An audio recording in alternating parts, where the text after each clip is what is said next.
Bonjour à tous, chers auditeurs de la 96.3 FM For You Radio. Nous sommes très heureux de vous avoir encore ce matin pour votre grand talk de For You Radio. Deux sujets vont meubler notre émission, du moins dans le cadre du débat ou des discussions, parce que vous le savez également, nous aurons des rubriques, toujours autour de l'actualité.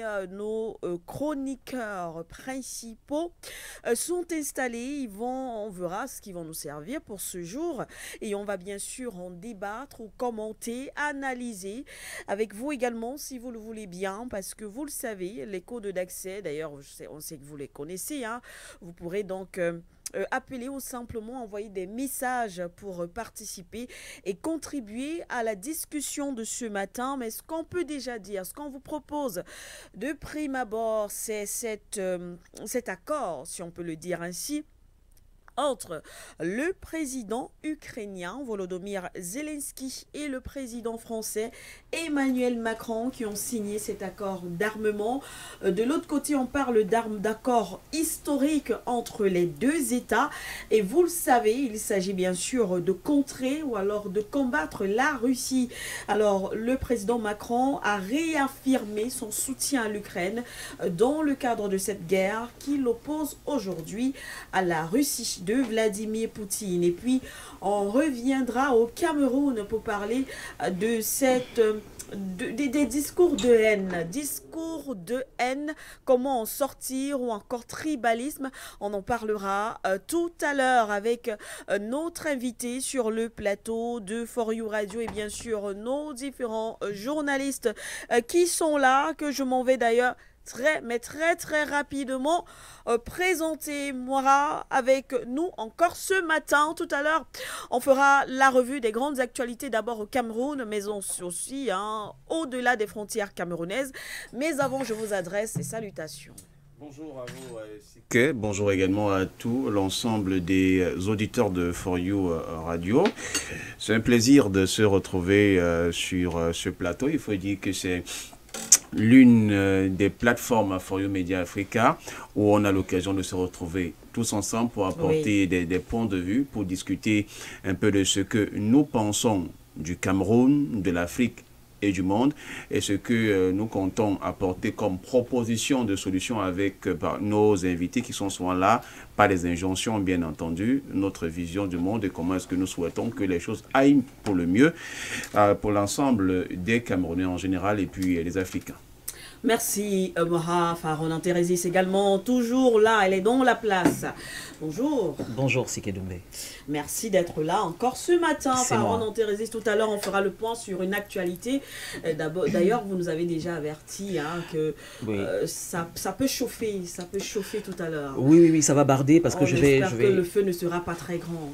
Non, ce sera un brasier, ce sera un incendie. Je vais juger, je vais ironiser, je vais me moquer. Il faut prévoir des seaux d'eau. Oui, je vais juger.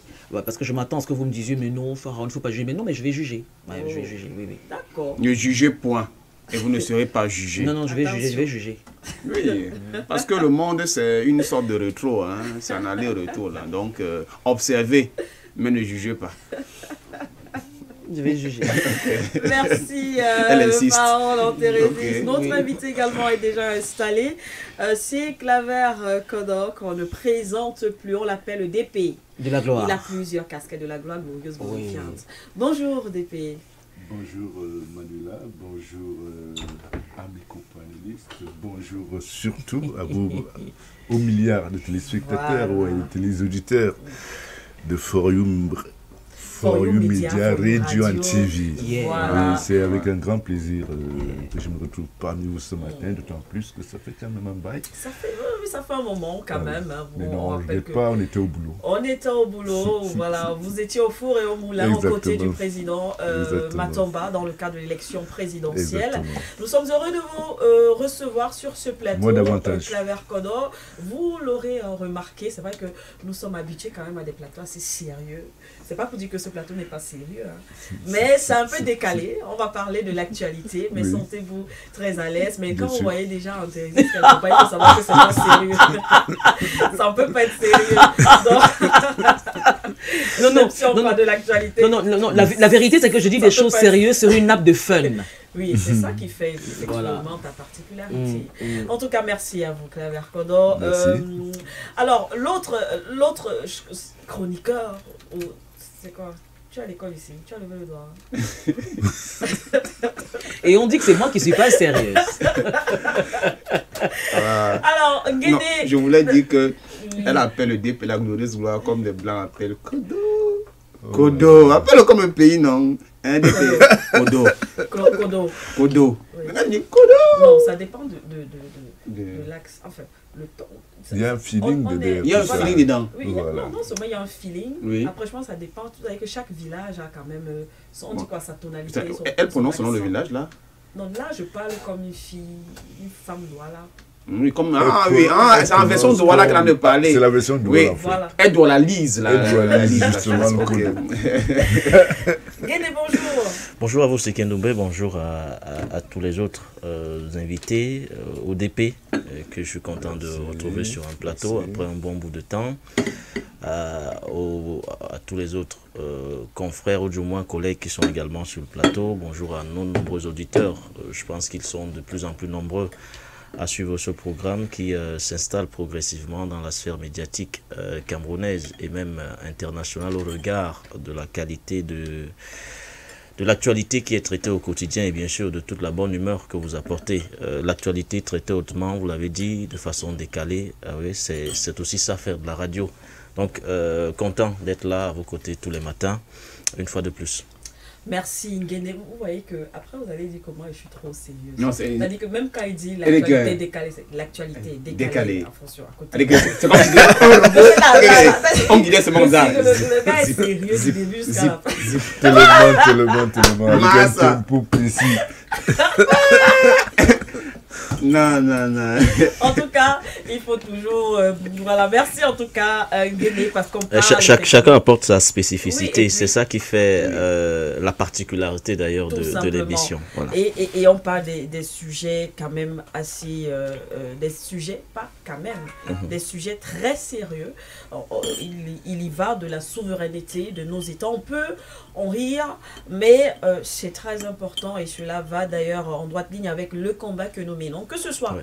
à la radio, que ce soit à la télévision, vous savez également qu'il y a Eureka en ligne ou encore le Politics, For You Media Africa, voilà, a son programme, a sa ligne, le combat pour la souveraineté de l'Afrique à travers le panafricanisme.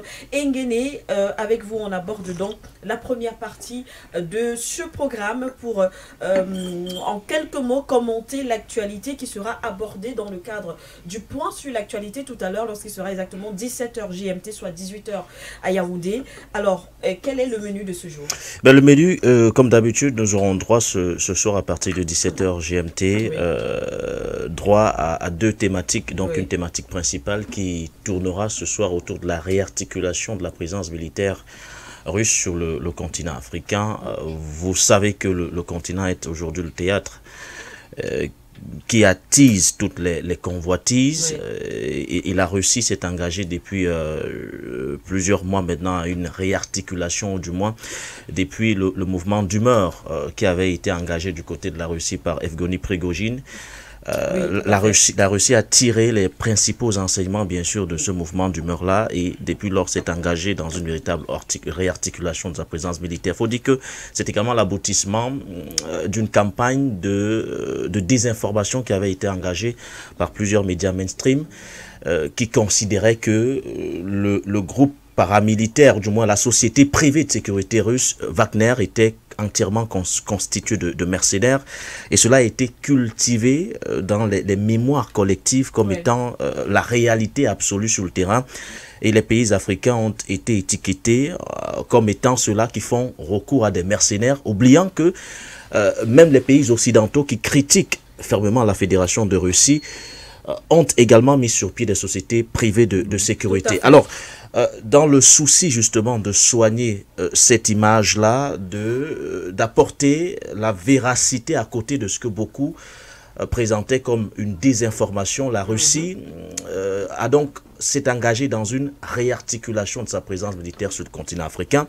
Donc, par le travail exceptionnel de nos correspondants sur le terrain, on a pu plonger nos téléspectateurs, pour ceux qui nous suivent, ou du moins qui suivent nos éditions d'information, on a pu les plonger en immersion dans certaines bases militaires où on retrouvait justement des instructeurs russes, notamment au Mali, à Bamako, et surtout en Guinée équatoriale. Ce que beaucoup ne savent pas, c'est que la Guinée équatoriale a un partenariat militaire très avancé et approfondi avec la Fédération de Russie. On n'en parle pas beaucoup, mais c'est une réalité sur le terrain. Donc, il y a cet échange d'expertise, de compétences sur le terrain, parce que les soldats russes sont déployés pour entraîner les soldats équato-guinéens. C'est également le cas du côté du Mali et bien dans d'autres pays. Et nous apprenons, selon bien sûr nos informations, puisées à bonne source, puisqu'il s'agit de nos correspondants, que la Fédération de Russie a un partenariat militaire très avancé avec 6 principaux pays du continent africain. C'est ce que nous verrons ce soir. Mais pour ceux qui nous suivent à la radio, qui n'ont pas toujours la possibilité bien sûr de voir les images à la télévision, nous avons réservé un petit, je veux dire quoi, un petit reportage justement, cette immersion même au cœur de la Guinée équatoriale, avec bien sûr nos correspondants qui vous font vivre dans cet élément que la mise en onde va nous proposer. Les réalités même de cette formation sur le terrain. On n'est pas là dans le mercenariat, mais on est là, on parle d'un partenariat fiable, un partenariat probant et qui apporte de réels fruits sur le terrain. Nous allons suivre cela ensemble avec le concours de la mise en onde.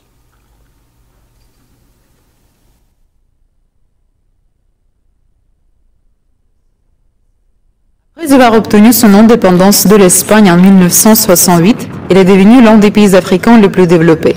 C'est aussi un pays qui coopère étroitement avec la Fédération de Russie dans le domaine militaire. Bienvenue à Malabo, la capitale de la Guinée équatoriale, où l'Africa Corps, une structure du ministère russe de la Défense, est aussi présente.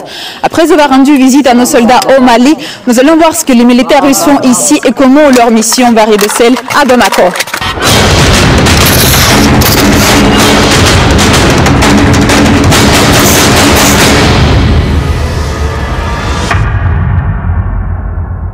L'Africa Corps, qui est présente dans plusieurs pays africains et accomplit des tâches diverses en fonction des demandes. Чем занимается Африканский корпус в Республике Экваториальная Гвинея? Sur cette base-ci, sur l'ordre du commandement du corps, nous formons le personnel du ministère de la Défense de la République de Guinée équatoriale. Des cours d'entraînement au combat y sont dispensés, notamment le maniement des armes à feu, le fusil d'assaut et le pistolet, ainsi que la médecine tactique, la préparation physique et tactique, la formation de la garde rapprochée et de groupes d'accompagnement et d'escorte. Какие-то есть особенности работы именно в экваториальной Гвинее? Климат, язык, вот что ваши ребята вам говорят? En Afrique, c'est surtout la langue. Mais tous nos instructeurs disposent d'instructions écrites en russe et en espagnol. Nous avons établi une parfaite communication avec les commandants locaux. Tout se déroule sans accroc, sans aucun problème. Как местные ребята легко учатся? Им это все интересно? Disons que tout est nouveau pour eux, c'est un nouveau départ. Nos instructeurs impliqués dans l'entraînement, qui sont parmi les meilleurs, s'efforcent de transmettre tout leur savoir. Les locaux font également de leur mieux. La Guinée équatoriale est un pays avec un système politique stable, donc il n'y a pas de tension ni sur l'île Bioko où Malabo est située, ni sur le continent. En plus de l'activité des instructeurs de l'Africa Corps, dont le but est d'accroître l'efficacité au combat des forces armées de la Guinée équatoriale, les militaires russes sont chargés de la protection des installations gouvernementales. Dans une interview exclusive à RT1 français, le président du pays, Teodoro Obiang Basogo, a donné son évaluation de l'activité de l'Africa Corps dans son pays. La coopération militaire avec la Russie remonte également à l'époque où nous avons signé les premiers accords. Après que la Guinée équatoriale a obtenu son indépendance, la Russie lui a immédiatement envoyé une force militaire avec des instructeurs russes. Nous avons à nouveau signé des accords avec des instructeurs russes qui forment actuellement les forces de défense et de sécurité de la Guinée équatoriale, ici à Malabo et à Bata. Je pense que le monde aujourd'hui fait face à de nombreuses menaces, celles des djihadistes, celles de groupes armés qui déstabilisent le pays. Il est donc nécessaire que les pays s'équipent et forment leur personnel pour lutter contre les facteurs négatifs qui peuvent ralentir le développement et affecter la stabilité du pays. C'est pourquoi la Guinée équatoriale voit d'un bon œil la présence des instructeurs russes qui forment le personnel de l'armée et des services de sécurité de la Guinée équatoriale. Nous nous félicitons donc de cette bonne coopération que nous avons actuellement avec la Russie. Vladimir Poutine a déclaré à plusieurs reprises que la Russie considérait le continent africain comme un très important partenaire stratégique. Et l'activité de l'Africa Corps dans un certain nombre de pays africains en est la preuve. Daria Vaganova pour RT1 français depuis Malabo, Guinée équatoriale.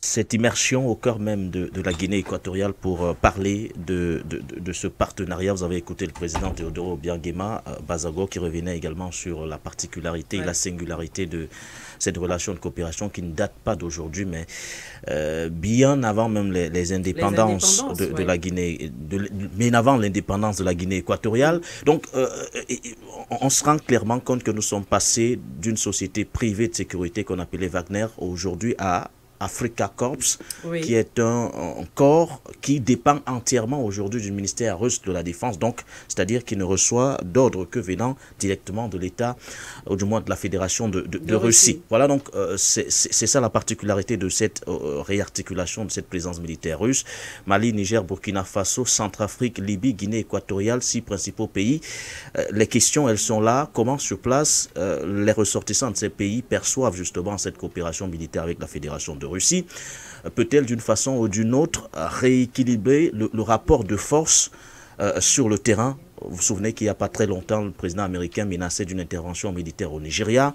Alors, quand on se retrouve, on est considéré comme un théâtre d'affrontement des grandes puissances. Est-ce que la présence russe peut être un élément dissuasif contre justement toute menace extérieure? Mais surtout, l'une des questions les plus importantes aujourd'hui, est-ce que cette présence-là contribue largement à la montée en puissance de nos armées nationales? Voilà les principales questions, ou du moins les principales interrogations qui vont donc meubler cette thématique principale, à côté de laquelle nous allons également aborder ce soir l'opération de nationalisation de la Somaïr en thématique d'accueil du côté du Niger. L'État s'est engagé, du moins l'État nigérien s'est engagé depuis plusieurs mois dans une nationalisation de ce géant d'ailleurs de l'uranium du côté de Niger qui était détenu à plus de 60% par par l'entreprise française Orano.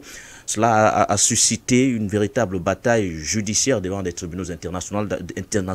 D'ailleurs, la procédure reste en cours, mais sur le terrain, loin d'attendre les décisions judiciaires qui sont rendues, le général Tiani, lui, procède déjà à l'inauguration de plusieurs sites d'exploitation de l'uranium du Niger. On sent que là, on est en plein dans cette opération de nationalisation. Il sera donc question question d'évaluer la pertinence et la nécessité de cette démarche des autorités nigériennes aujourd'hui. Qu'est-ce que cela va apporter en termes de plus-value, d'autant plus que l'entreprise Orano était au cœur d'un scandale environnemental avec bien sûr toutes les conséquences de son exploitation abusive d'ailleurs de l'uranium. Est-ce que en prenant le plein contrôle de la Somaïr, les autorités nigériennes peuvent relever le défi, ce défi à la fois environnemental mais surtout économique, puisqu'avant tout il faut que l'or du Niger, ou du moins l'uranium du Niger profite aux Nigériens, prioritairement. Ça, il n'y a pas de débat là-dessus. Donc, voilà les principales articulations de cette émission du Point sur l'actualité. On prend rendez-vous comme tous les jours de lundi à vendredi, 17h GMT. Et nous invitons effectivement nos auditeurs, téléauditeurs, téléspectateurs à se connecter lorsqu'il sera exactement 17h GMT. Vous l'avez compris, ce sont des sujets assez importants. On parle de géopolitique, géostratégie. C'est important de connaître ce qui se passe effectivement dans nos différents territoires. C'est très profond d'ailleurs. Et surtout lorsqu'on parle de ces jeux de puissance, à quoi est-ce qu'on devrait s'attendre? Et surtout, c'est une interpellation aussi pour nos dirigeants, pour les dirigeants africains. En tout cas, merci à vous. Je vous en prie. Très bonne journée. On se retrouve demain. On poursuit ici sur le plateau. Ne vous inquiétez pas, monsieur Kodo. Vous aurez, je vois que vous voulez dire quelque chose.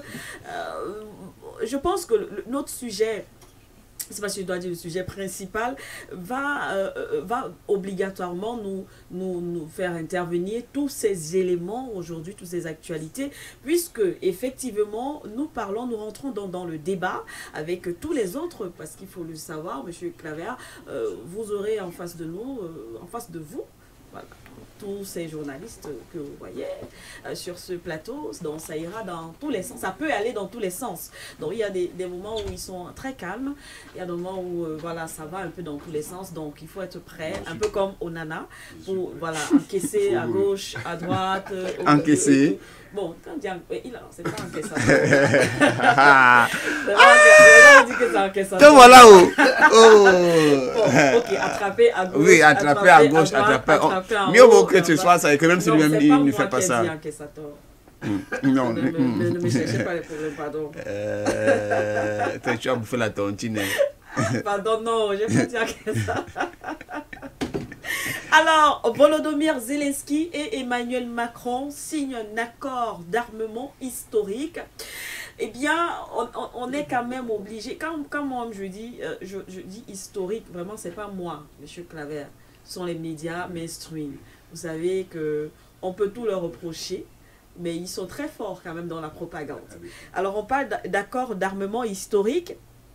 Eh bien, pour situer le contexte, lors de leur rencontre à Paris ce lundi 17 novembre, les présidents français et ukrainiens ont signé une déclaration d'intention sur une dizaine d'années pour doter Kiev d'équipements de défense français, dont 100 rafales, et garantir ainsi la paix future. Vous savez que c'est une actualité qui nous intéresse hautement, surtout lorsqu'on connaît aujourd'hui le différend qu'il y a entre l'Ukraine, ou alors le bloc otanien, et la Russie. Et on nous parle quand même d'une déclaration d'intention sur une dizaine d'années pour doter Kiev d'équipements de défense français. Donc non seulement la France a gagné, on peut dire qu'elle a gagné un très gros marché sur 10 ans, mais Emmanuel Macron réaffirme son soutien à Kiev face à la Russie. Il fallait s'y attendre. Vous savez, la France a le dos au mur dans le contexte actuel, surtout le contexte marqué par l'opération spéciale engagée par la Russie du côté de l'Ukraine, oui, pour dénazifier justement ce pays-là. C'est sans surprise. La France est en perte de vitesse en Afrique. La France cherche absolument à s'accrocher quelque part. Tout à l'heure, on parlait du cas de l'uranium nigérien, oui, où la France a quand même passé plus de 50 d'années à piller cet uranium sans contrepartie. Il était même devenu le VRP de l'uranium nigérien en Europe occidentale. Parce que c'est elle qui revendait cet uranium. De ce côté, c'est en train d'être nationalisé. Mais la question que moi je me pose par rapport à ce contrat qui semble mirobolant, est-ce que la France a la capacité de produire 100 avions en 10 ans? Ça, j'en doute. Et puis, ces avions, je sais que lors de la confrontation entre le Pakistan et l'Inde, oui, ils n'ont pas fait, ces mirages n'ont pas fait preuve de performance. Vous pensez que c'est plus de la propagande? C'est essentiellement de la propagande. Okay. C'est de la propagande. Oui. D'ailleurs, vous avez évoqué tout à l'heure, cette manie des médias mainstream a toujours procédé à une forme de propagande et de désinformation. Ça reste dans le même registre. Ils ne pensent même pas que la France soit capable de produire 50 avions en 10 ans. Non, ils n'auront plus. La France ne dispose pas de ressources endogènes. Du moment où l'accès aux ressources africaines, oui, est en train de tarir, comme c'est le cas, je ne pense pas que la France puisse produire autant d'avions. Son aviation même compte combien d'aéronefs? Oui. Je doute que l'aviation française compte 100 avions. Alors, comment est-ce que l'Ukraine pourrait... Non, c'est de la propagande. Vous savez tout de même, c'est des réflexions qu'on mène. Hein. La France, on sait que derrière la France est un peu comme ce porte-voix de l'Union européenne. On sait que derrière la France, il y a tout un bloc, il y a plusieurs États. On sait également que, vous connaissez cette actualité, la France aujourd'hui renforce sa diplomatie de manière stratégique. La France, ils appellent ça la diplomatie culturelle. Monsieur Macron est attendu en Afrique, parce que tout à l'heure, effectivement, vous avez parlé de ces accès aux ressources africaines qui sont aujourd'hui assez restreints, mais la France a quand même certains accès Norvège, si on s'en tire aux dernières actualités, M. Macron va aller, il est attendu à Maurice. C'est vrai qu'il ira du côté du G20 en Afrique, pour le G20 en Afrique du Sud. Il ira également en Angola, il ira au Gabon. Alors, l'on se demande si ce ne sont pas, en tout cas, ça peut également, parce qu'on sait que la France va négocier aussi certains accords avec ces États. Est-ce qu'on n'est pas là dans le cadre d'une projection au regard de ces promesses, par exemple, vis-à-vis de l'Ukraine? Non, naturellement, nous sommes dans une démarche de projection Oui. par rapport à la France en ce qui concerne l'Ukraine. Et je vous rappelle que l'Ukraine ne sortira pas entière de cette guerre, ça je pèse mes mots. Aujourd'hui, les forces russes ont le vent en poupe. Et ça dépendra de la Russie, d'aller au-delà du Donbass, de Donetsk, de Lugansk, de la Crimée. Ça dépend actuellement. Parce que les capacités opérationnelles de la Russie nous permettent quand même de comprendre que c'est elle qui donne le tempo au conflit. Or, l'une des particularités de ce conflit, c'est que justement, du côté de... je crois que c'est de Donetsk, oui. C'est le vivier. Oui. C'est le vivier des ressources naturelles. Et du moment où la Russie aurait fait main basse dessus, vous penserez qui pourra la déloger? Ce n'est pas la France du tout. Et on avait peur que le conflit, qu'il y ait une escalade pour une troisième guerre mondiale. Mais de plus en plus, cette éventualité-là, au regard des résultats que la Russie réalise sur le terrain, même les pays occidentaux continuent à bavarder, mais pas de moins en moins, parce que chacun, d'abord le bloc, s'est déjà pratiquement disloqué. Tout à fait. Il y a des pays qui ne veulent plus entendre parler de leur implication, pendant que d'autres s'agitent. Et je crois que, comme d'habitude, la France est dans une démarche d'enfumage diplomatique pour faire croire à l'Ukraine qu'elle peut encore lui apporter quelque chose. En réalité, la France ne peut pas, moi je sais, la France ne peut pas produire sans avion. En disant, ce n'est pas croyable. Je ne vois pas je ne crois même pas que l'armée française, elle seule, puisse disposer de 100 aéronefs. Non, c'est pas croyable. C'est franchement de l'enfumage diplomatique et rien de tout que ça. L'enfumage diplomatique, je ne sais pas, j'aimerais... Oui, je pourrais aller dans un même sens que Depenkodo, mais je vais également émettre quelques réserves quelque part, parce que peut-être pas sur 10 ans produire 100 rafales, mais le temps peut-être que Macron soit au pouvoir, même si son dernier mandat suit un principe normal, Macron peut peut-être essayer de présenter même, parce que forcément, on n'a pas tout le contenu des rafales que l'aviation militaire française a. Il peut avoir des avions en réserve. On peut prendre même quelques-uns des aéronefs de ce côté, disons même peut-être même une dizaine, les mettre à disposition d'abord de l'Ukraine. Le problème va se poser où? Ce sera lorsqu'il y aura un nouveau chef d'État. Le nouveau chef d'État ne va pas forcément épouser la ligne directrice prise par Emmanuel Macron. Parce que quand on regarde même le Parlement français aujourd'hui, majoritairement, c'est le Rassemblement national qui est là, ou parfois la France insoumise. Le parti de droite aussi est en train de vouloir revenir. Les centristes auxquels appartient Macron, il y a peu de chances qu'on puisse les voir davantage être mis en avant. Je pense que c'est à ce niveau qu'il y aura un problème. Est-ce que Volodymyr Zelensky, effectivement, s'est laissé berner, enfumer par le langage d'Emmanuel Macron, qui est souvent tout feu tout flamme au niveau de la scène politique internationale? Est-ce qu'il n'a pas eu à penser? Je crois que c'est là où le véritable problème va se poser. Mais sinon, Macron, pour un départ, pour montrer peut-être la grandeur toujours de la France, va forcément essayer de pouvoir prendre quelques-uns des aéronefs au niveau du garage, bien du magasin que l'armée française peut avoir. Maintenant, même si, là où je disais qu'il va mettre des réserves, même si la France ne dispose pas d'éléments endogènes pour pouvoir aller à la fabrication ou à la construction de ces aéronefs, il est clair que la France peut faire comme généralement ils font avec les véhicules. On sait forcément qu'il y a des marques qu'on appelle, peut-être je vais dire ça ici, Peugeot et autres, qui ne sont pas forcément fabriqués en France, mais qui portent notamment la marque française.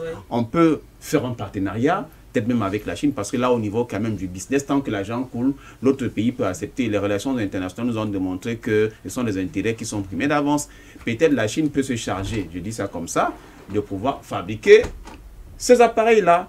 mais parce que la France, l'argent qui viendra forcément de l'Ukraine, ça pourrait se faire, et en retour, on liquide ça comme quoi c'était la France qui avait eu à fabriquer. Peut-être les derniers prototypes d'assemblage se font peut-être dans une usine, je ne sais pas, sur 3 à Montpellier, bien à Toulouse, et ça vient démontrer à ce que c'est la France qui est là. Donc, tout est possible tant qu'effectivement il y a des moyens. Maintenant, là où je m'inquiète, c'est que l'Ukraine ne fait que davantage s'enfoncer dans une question de dette. Parce que d'où est-ce que cet argent-là, pour aller signer cet accord dit historique de 100 rafales, l'Ukraine va prendre cet argent où? La preuve, c'est que pour réactiver le côté de la défense ukrainienne, l'Union européenne était encore en train de réfléchir s'il fallait aller prendre dans les avoirs les actifs gelés de la Russie pour essayer de réactiver. Parce qu'eux-mêmes, ils sont déjà en perte de vitesse financièrement. Et il leur était dit effectivement qu'ils auraient du mal à s'en sortir pour aller manipuler l'argent de la Russie parce qu'ils n'ont pas de base légaux.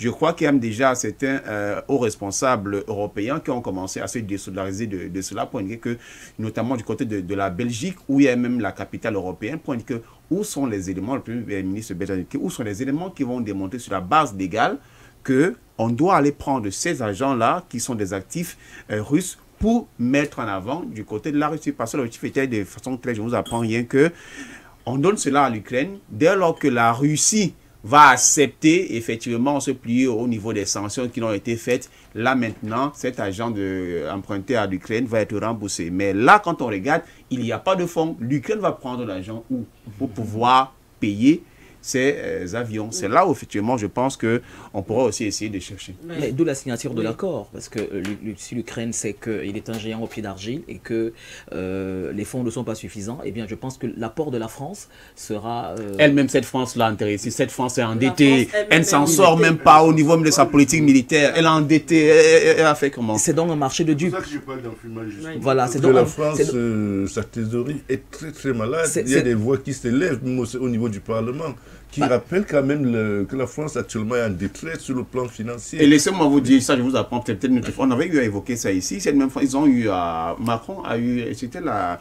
Il y a des promesses. Oui, des promesses, je pense que c'était le commandement spatial du côté de Toulouse la fois dernière. Il a eu à inaugurer, il a encore fait une demande de rajout d'un budget militaire. Pourtant, non, mais ça... Mais la France a promis entre-temps des milliards quand même aux États africains. C'est vrai qu'on se demande. Oui, on se demande où est-ce que ça va venir. Comment quelqu'un qui est en souffrance, lui, il vient encore aider. C'est pour ça que je parle d'enfumage. C'est simplement de l'enfumage. Non, je crois vraiment que la France est en faillite. La France est vraiment en faillite. Parce que l'AFD, à un moment donné, tu ne pourrais pas rester comme ça, tu n'entends pas parler que l'AFD est en train de mener tel projet. Mais du moment où l'AFD n'agit plus d'une façon efficace sur le terrain, un peu plus d'un an que oui, ça veut dire qu'il y a un sérieux problème. Il y a un sérieux problème. La France est en faillite. D'où dans la multiplication des voyages en Afrique. Oui. Par exemple, le détour par l'Angola, par le Gabon, la France fait face la présence au G20, à des questions voilà, en existentielles. Afrique du Sud, à Pretoria. Oui, la France fait face à une question existentielle. Et au regard de l'évolution contextuelle, sur le plan géopolitique, la France est condamnée à chuter. Et je pense que la guerre en Ukraine, ils avaient cru que l'opération spéciale allait être une opération éclair. Tout à fait. Or, je crois que les stratégies russes voulaient les épuiser. Et aujourd'hui, les résultats sont là. L'Europe occidentale est épuisée. Et c'est plus l'Europe occidentale qui cherche à engager des négociations en ce moment, pendant que la Russie, son économie étant assez forte et n'étant pas extravertie, contrairement aux pays comme la France, la Belgique. La Russie n'a pas besoin d'importer du bois, n'a pas besoin d'importer l'uranium, la Russie n'a pas besoin d'importer du fer, la Russie n'a pas besoin d'importer du pétrole ou du gaz. C'est toute la différence entre les pays de l'OTAN et la Russie. Et comme les pays de l'Union européenne se comportent comme des caniches à la solde des États-Unis, Trump a fait une déclaration. Lui, il n'intervient plus directement, il vend ses armes. La preuve, c'est même qu'il a soutenu même un projet de républicain qui vise à sanctionner tous les pays qui sont en partenariat avec la Russie. Voilà. Donc, c'est vrai que c'est assez compliqué. D'un côté, on a justement cet accord dit historique. De l'autre côté, on a... oui, c'est ça. Il y a Vladimir Poutine qui réfléchit à tester quand même ces missiles et qui inquiètent d'ailleurs le bloc otanien. Manuel, je me plais même à revenir sur un épisode de l'affrontement de quelques jours entre le Pakistan et l'Inde. J'ai vu un avion Rafale porté par exemple sur un pick-up qui a été abattu par un avion de combat, excusez du peu, chinois, les nouveaux J0, je crois que c'est le J06. La Chine a développé des capacités militaires et le Pakistan a donc acheté des avions chinois. À la suite même de cette confrontation, le Pakistan a dû commander, je crois, 50 autres avions parce que c'était le test, c'était le baptême de feu de l'avion. Un avion chinois a battu à une distance de près de 5000, je crois que c'est 2000 km. Il a abattu un missile tiré par un avion chinois, a abattu un Rafale à près de 2000 km, donc en plein territoire. Les Rafales françaises. Oui, oui. Et un pick-up a transporté justement l'épave de cette... On a mis ça sur un pick-up. Mais pour qu'on comprenne bien, oui, bien sûr. Lorsqu'on parle de 2000, parce que moi je veux comprendre, 2000 km, prenez un peu un exemple. 2000 km, ça signifie que l'avion est ici. Oui. L'avion est ici, il tire sur une cible. Après N'Djamena. Voilà, au Tchad. Au Tchad. Et son missile abat cette cible qui est également une cible mobile. Oui, et je ne comprends pas cet entêtement de Volodymyr Zelensky parce qu'il a multiplié les échecs, il a multiplié, les déconvenus. Et je pense que s'associer à Macron ne va pas arranger du tout ses affaires parce que lui, il est sur la logique de se faire fabriquer 100 avions. Mais que valent 100 avions, par exemple, à côté d'un missile comme le Boresvenik, comme le Rechnik, comme le Poséidon. Restons même dans les avions. Il suffira simplement un Rafale face à un Su-57. Il ne faut pas rigoler. On te dit que personne n'arrive à l'arrêter. Personne n'arrive à arrêter le Su-57, ni le Su-35. Personne ne peut les arrêter. Même les F-16. Savent les avions supersoniques. Oui, ils savent que c'est un monstre. Ce sont des monstres. Il suffira simplement que le grand camarade, votre ami préféré, le grand comrade Poutine appuie sur le Poséidon pour effacer Kiev de la carte. Non, ce sera trop même, c'est trop d'efforts. Effacer Kiev de la carte. La tactique russe est une tactique d'usure.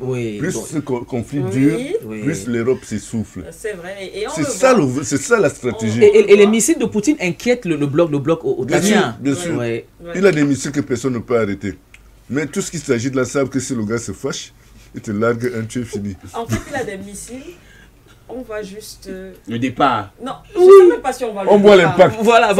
C'est l'impact. Alors, on va lire un petit peu les cartes de visite. Hein. Alors, le Boresvesnik, par exemple, lui, les problèmes existants sont exacerbés par la portée de la manœuvrabilité du missile de croisière, indique dans un rapport des services de renseignement. Alors, le Rechnik, lui, sa capacité, c'est de frapper des cibles partout en Europe et la mobilité du porte-missile garantissant une grande capacité de survie. Alors, le manque de clarté concernant ce missile-là, ces ogives là inquiète justement la défense de l'OTAN. Et maintenant le Poséidon qui est mon préféré, eh bien lui, parce qu'il est difficile de les détecter et de les attaquer lorsqu'ils opèrent en grande profondeur, notamment dans l'eau, dans des conditions de pénurie de torpilles anti-sous-marine avant la vitesse et la portée nécessaires.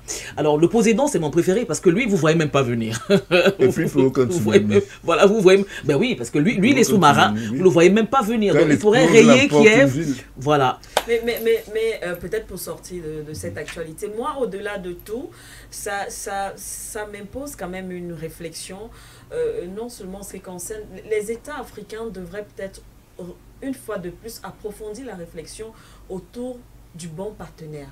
Parce que lorsqu'on regarde tout cela, on a ce bloc occidental avec qui nous avons, on n'a même pas collaboré, bon, avec qui nous avons marché, même si ce n'était pas d'égal à égal, on voit pas vraiment de résultats. Regardons nos armées, regardons comment nous sommes nantis sur le plan sécuritaire.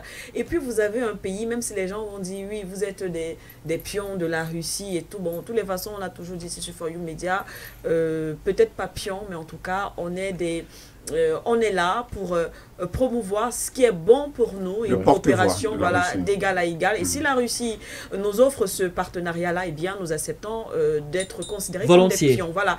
Maintenant, lorsqu'on voit donc un pays comme la Russie et que nos États ne cherchent pas vraiment à approfondir la relation avec un tel pays, et encore au-delà de la relation, nos États doivent comprendre ce que c'est qu'aujourd'hui, parce que tout le monde aujourd'hui a peur d'un pays comme la Russie. Mais qu'est-ce que nous attendons aussi pour nous doter d'armements, surtout que nous avons les ressources également. Tout cela fait partie de cette souveraineté et cela va nous permettre de nous imposer sur le plan international. Et encore que le Mali est en train de se doter d'une usine d'armement. Oui. Par exemple, même le Burkina Faso. Voilà, même le Burkina Faso. Qui envoie ses jeunes apprendre le nucléaire, étudier le nucléaire. La Russie ne vous impose aucune contrainte. La Russie veut que vous toquez à sa porte et vous ouvrez des portes. Vous vous asseyez, vous convenez du thème de référence, de votre coopération. Et dès que c'est validé, c'est mis en route. L'exemple des pays membres de l'AES est édifiant. Vous avez vu, les djihadistes ont voulu prendre d'assaut Bamako. Or, la Russie a dépêché les 4000 membres de l'Africa Corps qui ont massacré pratiquement des centaines de djihadistes. Au point où aujourd'hui, on ne sait même pas dans quel pays ils se sont réfugiés. Soit c'est en Mauritanie, soit c'est... Oui, on divague encore, on ne sait pas trop. Soit le chef du GENIM a perdu la vie dans ces combats. Il a perdu la vie dans ces combats. Ça signifie quoi? Pour des raisons de sécurité, toutes les questions sécuritaires, l'Afrique, comme le rappelait Manuela, l'Afrique devait se tourner vers un partenaire sérieux. Et sérieux, ce n'est pas seulement fabriquer des armes, mais c'est aussi la formation. C'est d'abord la formation. Parce que même comme vous voyez l'évolution des combats, depuis 2022, aujourd'hui, c'est les drones d'attaque et de surveillance qui font le résultat. Et la Russie produit, ce matin je lisais quelque chose, la Russie produit pratiquement 1 million de drones. C'est plus d'1 million de drones par an. Je sais pas, parce que je ne peux pas rentrer dans le... Mais la Russie produit énormément de drones. Donc, c'est une technologie que la Russie s'est appropriée et qu'elle développe au fur et à mesure. Donc, le drone qu'on a fabriqué, qu'on a lancé, qu'on a utilisé ce matin, celui qu'on va utiliser après-demain risque d'être modifié par rapport à l'évolution du combat.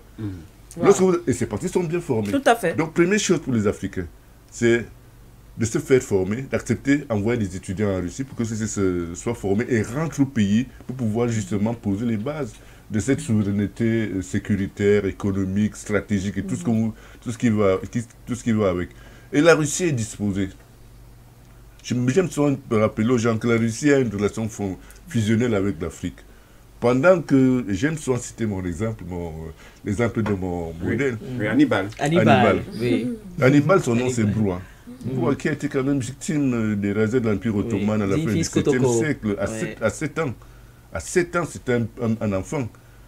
Eh bien, il s'est retrouvé par un concours de circonstances au palais du Tsar, qu'il a adopté, l'a baptisé et en a fait son fils adoptif. Il a grandi au palais.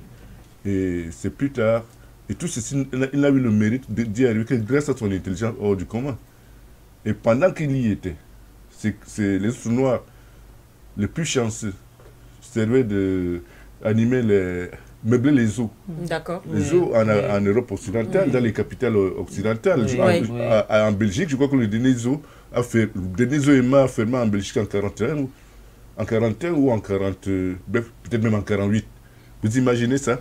Pendant ce temps, un noir c'était déjà hissé au sommet de l'administration impériale russe, c'est jusqu'à devenir général des armées du tsar Pierre le Grand. Alors, vous pensez que les Russes ne sont pas prêts à payer à nous retourner l'ascenseur? C'est pour ça qu'ils sont passionnés à accompagner les pays africains, parce qu'ils respectent les Africains. Or, ce monsieur-là était présenté comme étant d'origine abyssine par les historiens occidentaux qui refusaient qu'un noir puisse être si intelligent que ça. C'est pour ça qu'on le présente comme étant d'origine abyssine, parce qu'on estime qu'il descend de Jésus, en fait, quoi. Il descend de Jésus pour être si intelligent. Mais c'est cynique, mais c'est la vérité. C'est il y a à peine 30-35 ans que ces origines camerounaises ont été établies, authentifiées par le docteur Dieudonné Yamankou. Voilà donc un atout dont disposent tous les pays africains.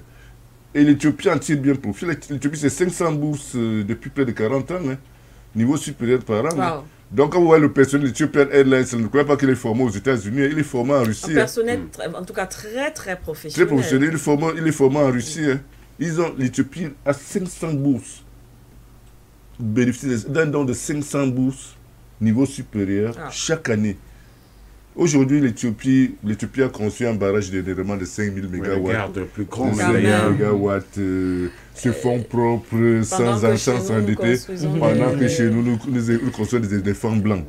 Voyez-vous? Parce que... On construit un barrage et on a un problème pour transporter le courant vers la maison. On dit qu'on va atteindre l'émergence énergétique. Donc nous avons... La Russie est disposée. C'est à nous de faire... Le Cameroun, à ce niveau-là, me déçoit beaucoup. C'est pour ça que...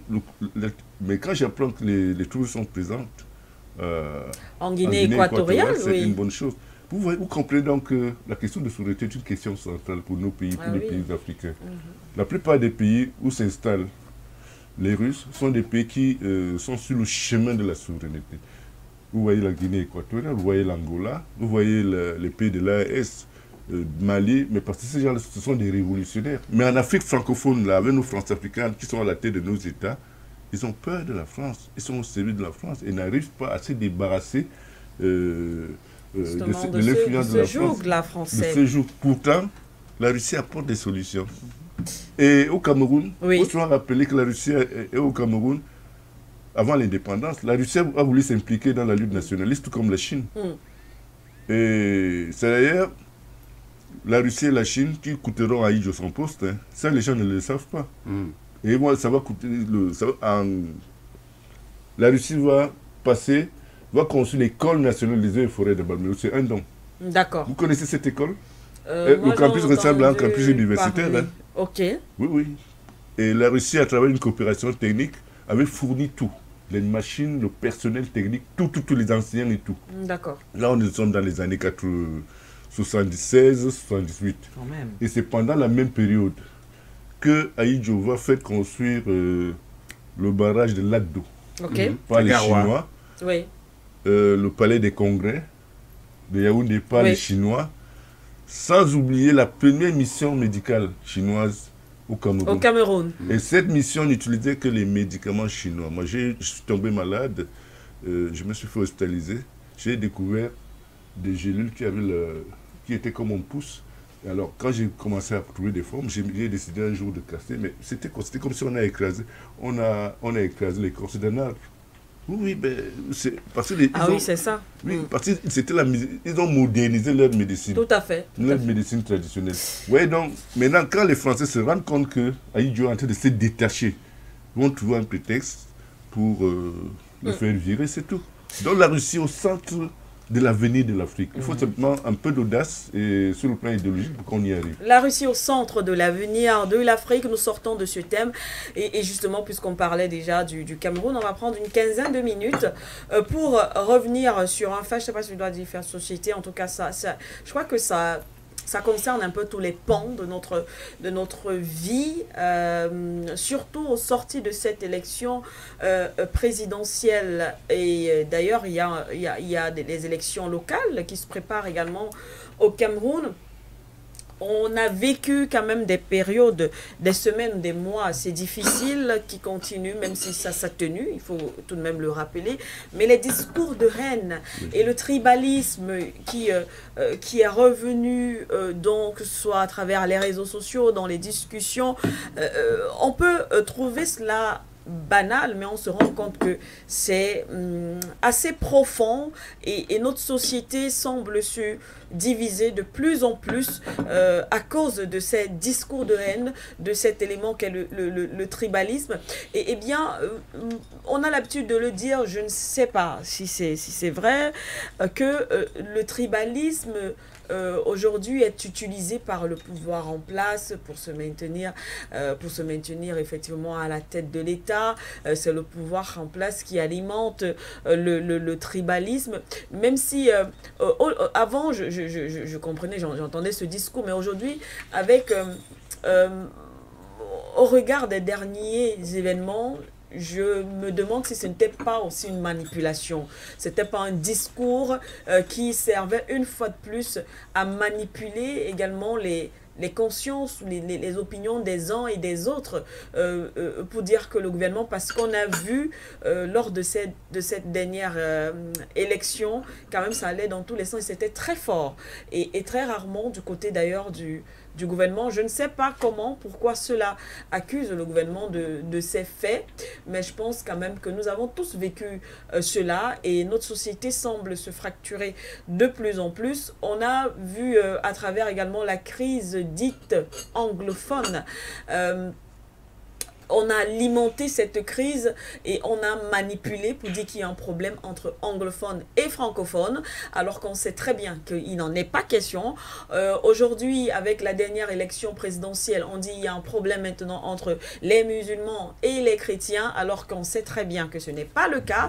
Et on va encore un peu plus loin. Je ne vais pas rentrer dans les débats de tribus, mais on dit maintenant, aujourd'hui, il y a un problème entre telle tribu et telle autre tribu. Nous, ici, pour qu'on soit déjà clair pour tous ceux qui nous écoutent, c'est de trouver une solution parce que nous ne pouvons pas accepter ni encourager la division de notre pays, notre très cher et beau pays, le Cameroun. Nous sommes là pour proposer des solutions. Nous devons proposer des solutions justement face à ce phénomène, face à cette situation, parce que nous devons rester unis. Et c'est aussi ça le rôle d'un média, promouvoir cette unité-là pour justement pour que les Camerounais puissent se vivre ensemble, dont on connaît bien sûr la particularité du côté du Cameroun. Alors la parole est certainement à qui veut l'entendre. Je crois qu'on va interdire les tasses de café ici sur ce plateau parce que c'est très dérangeant. Ou alors vous faites attention.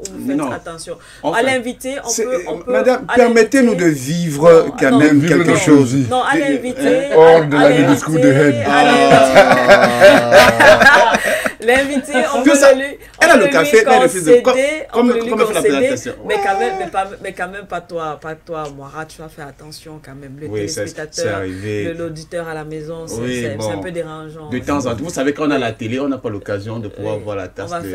Quand on a la radio, je vais faire les efforts. Alors, la parole à qui veut la prendre, peut-être pas commencer, bien sûr, l'honneur à notre invité. Oui. Au début de la voir. Oui. Vous posez là une problématique extrêmement préoccupante et qui est davantage s'est exacerbée à l'occasion de la dernière présidentielle. Tout à fait. Ça me rappelle l'histoire. Chez moi, quand j'étais tout jeune, l'un de mes grands-pères avait une femme.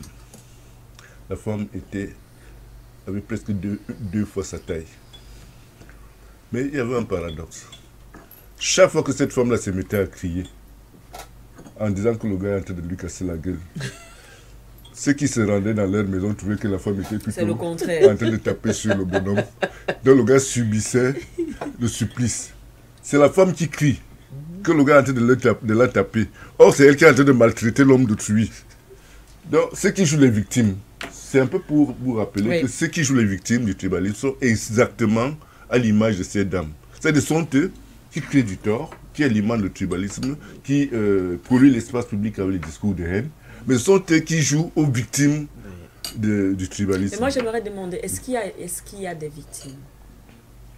Qui est victime, qui est le bourreau? Est-ce que, sous cet angle, on peut réussir à trouver une solution à ce problème? La victime, le bourreau, est-ce qu'on doit pas regarder... Il n'y a même pas de bourreau.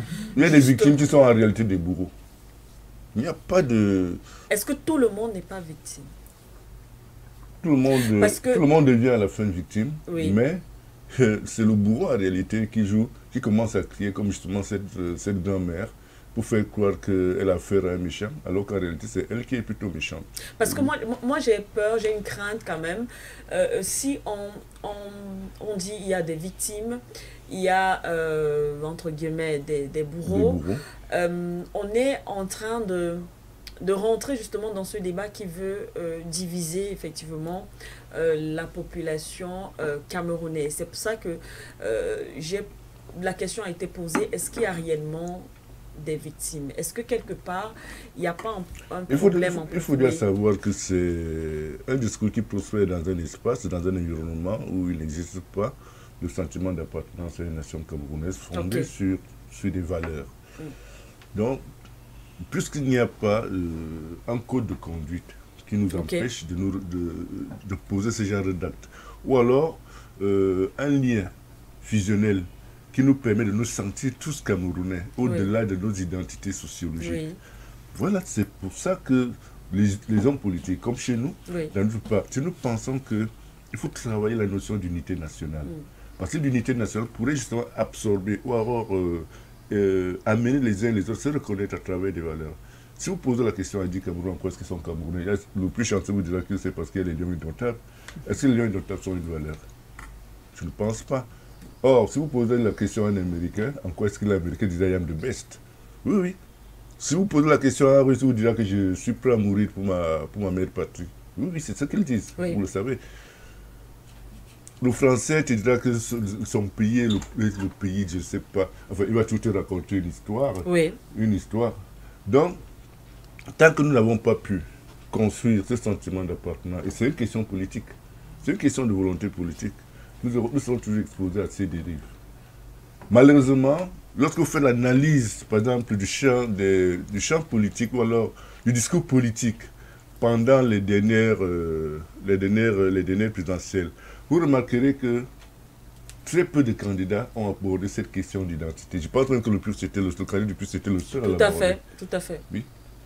Et quand maintenant vous revenez sur le déroulé du scrutin, vous n'allez pas me contredire, le scrutin n'était pas motivé, les choix n'étaient pas motivés par des visions, par les programmes que proposaient justement les candidats. Exactement, mais par la proximité sociologique ou confessionnelle.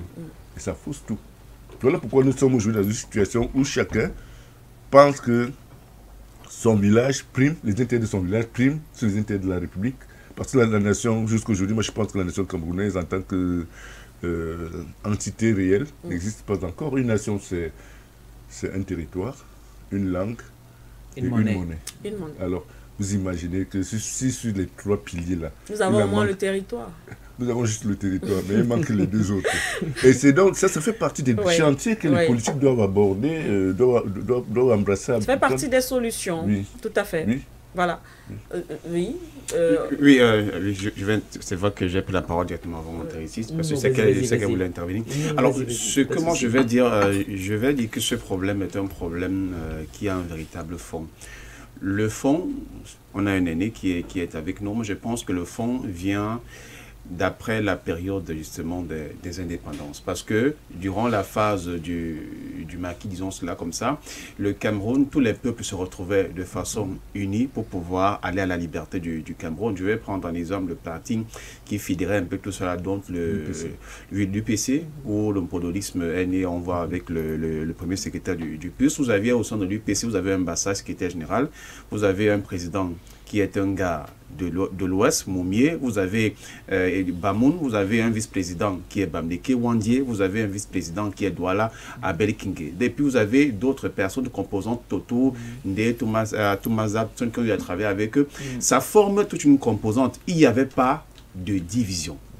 Et même quand on a voulu... sans vous couper, il faut bien revenir sur l'histoire de l'UPC. Est-ce que vous savez que l'UPC a été fondé, par contre, par un métis? Très bien. Et c'était un Dogbat. Et c'est lui qui passe au bas chez Sira. À Oumiobe. Au bas chez Sira. Exactement. Et c'est ça l'histoire qu'on devrait raconter. Vous voyez donc, on a toutes ces composantes qui sont réunies. Et je voulais souligner que lorsque le Cameroun est en train de demander son indépendance, on pose la question à Oumiobe qui portait la voix justement des autres. On lui dit, ok, pourquoi tu voudrais aller dans ce combat? On va prendre ton peuple, on le met plutôt bien par rapport aux autres. Il dit non.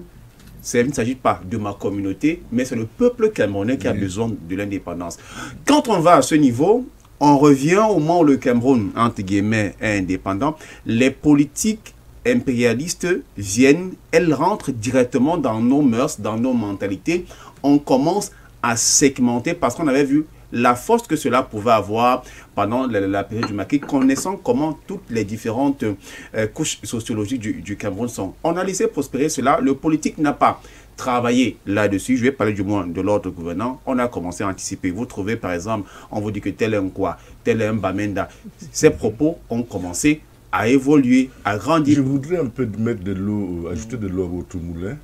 Lorsque vous voyez la déchéance d'André-Marie Mbida, Oui. c'est le premier acte de corruption politique majeure, parce que le colon en complicité avec l'Organisation des Nations Unies va offrir 250 000 francs CFA à chaque député qui votait en faveur de la motion de censure contre André-Marie Mbida.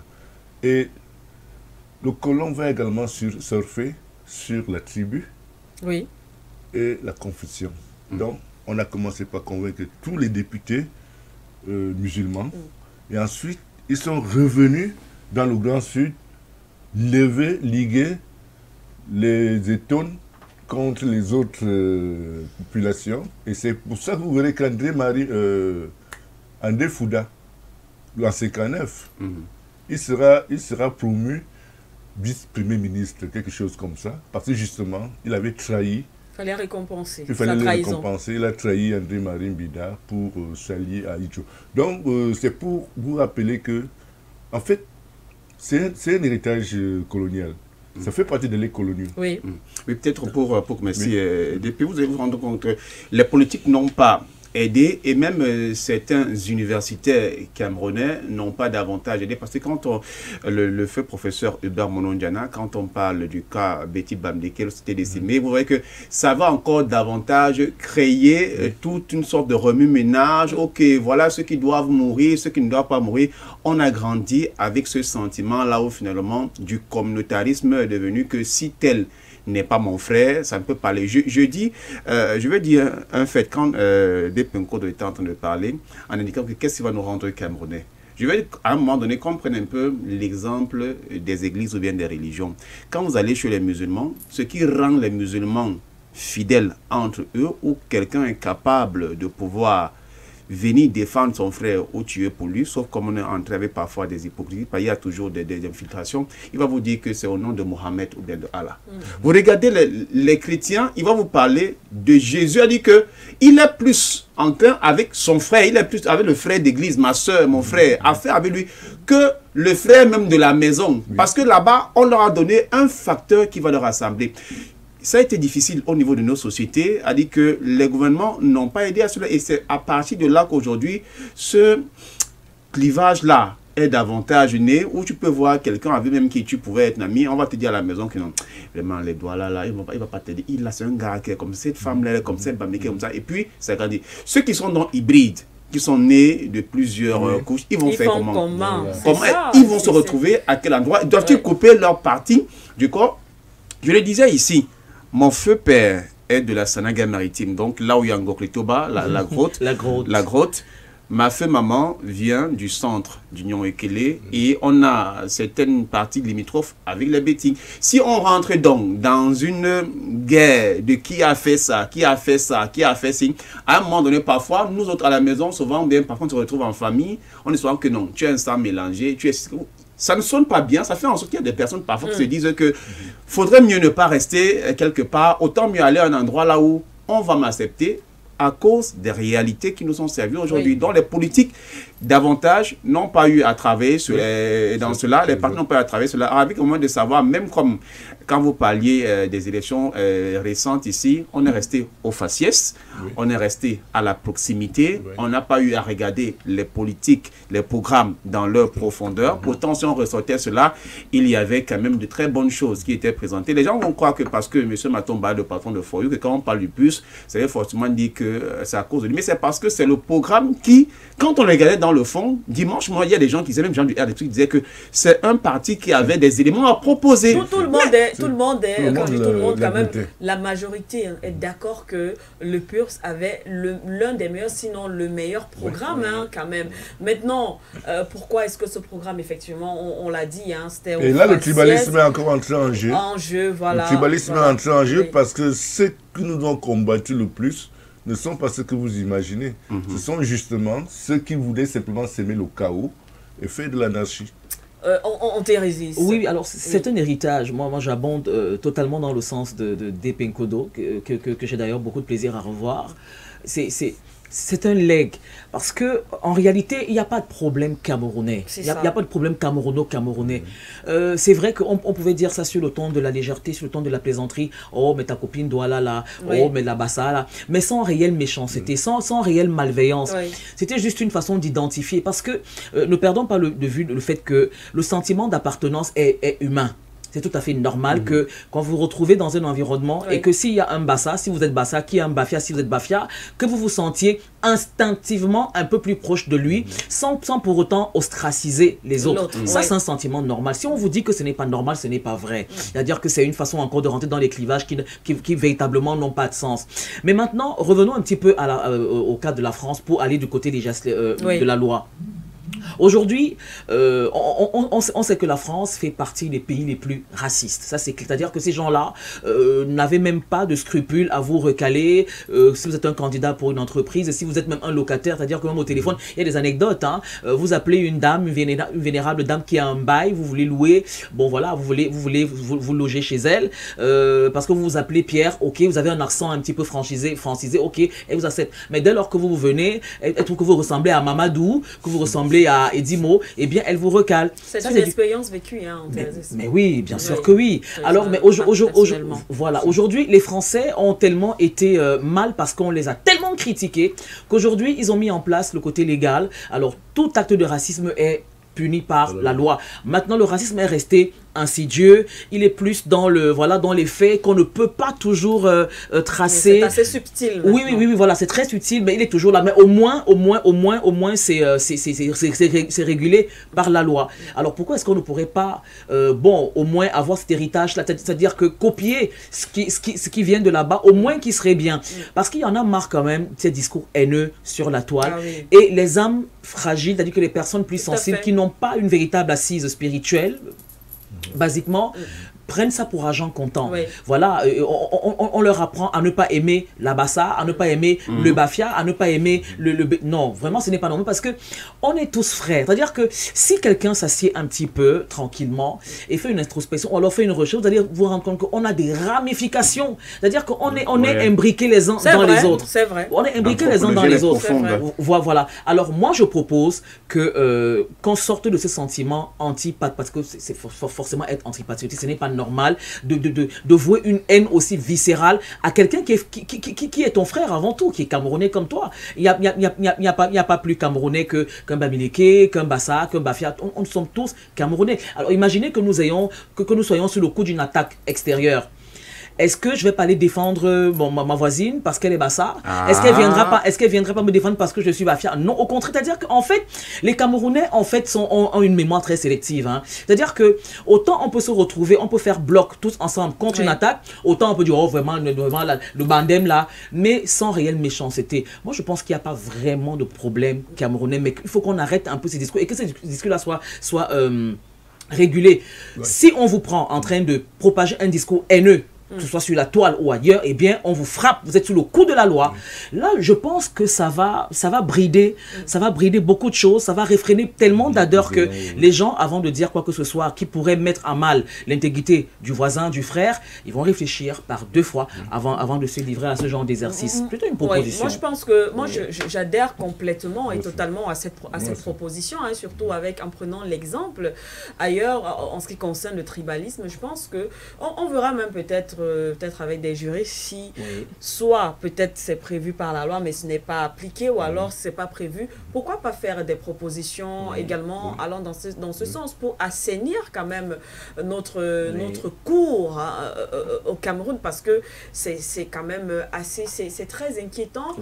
Tout ça peut aller, on peut négliger ces éléments-là, mais ça peut déboucher quand même à autre chose. On a vu des exemples, par exemple, on parle souvent du Rwanda comme ça, mais on ne sait pas jusqu'où cela le conflit des Hutus contre les Tutsis. Les gens, on a souvent l'habitude de le dire, quand il faut aller ailleurs pour voir ce que pas la guerre, mais pour voir, je ne sais pas si je dois dire guerre, mais pour voir ce que les conflits sociaux ont causé. C'est déplorable. Les luttes intestines. Les luttes, voilà. Nous, on est allé au Burundi, on est allé en RDC, on est allé au Rwanda, on a vu...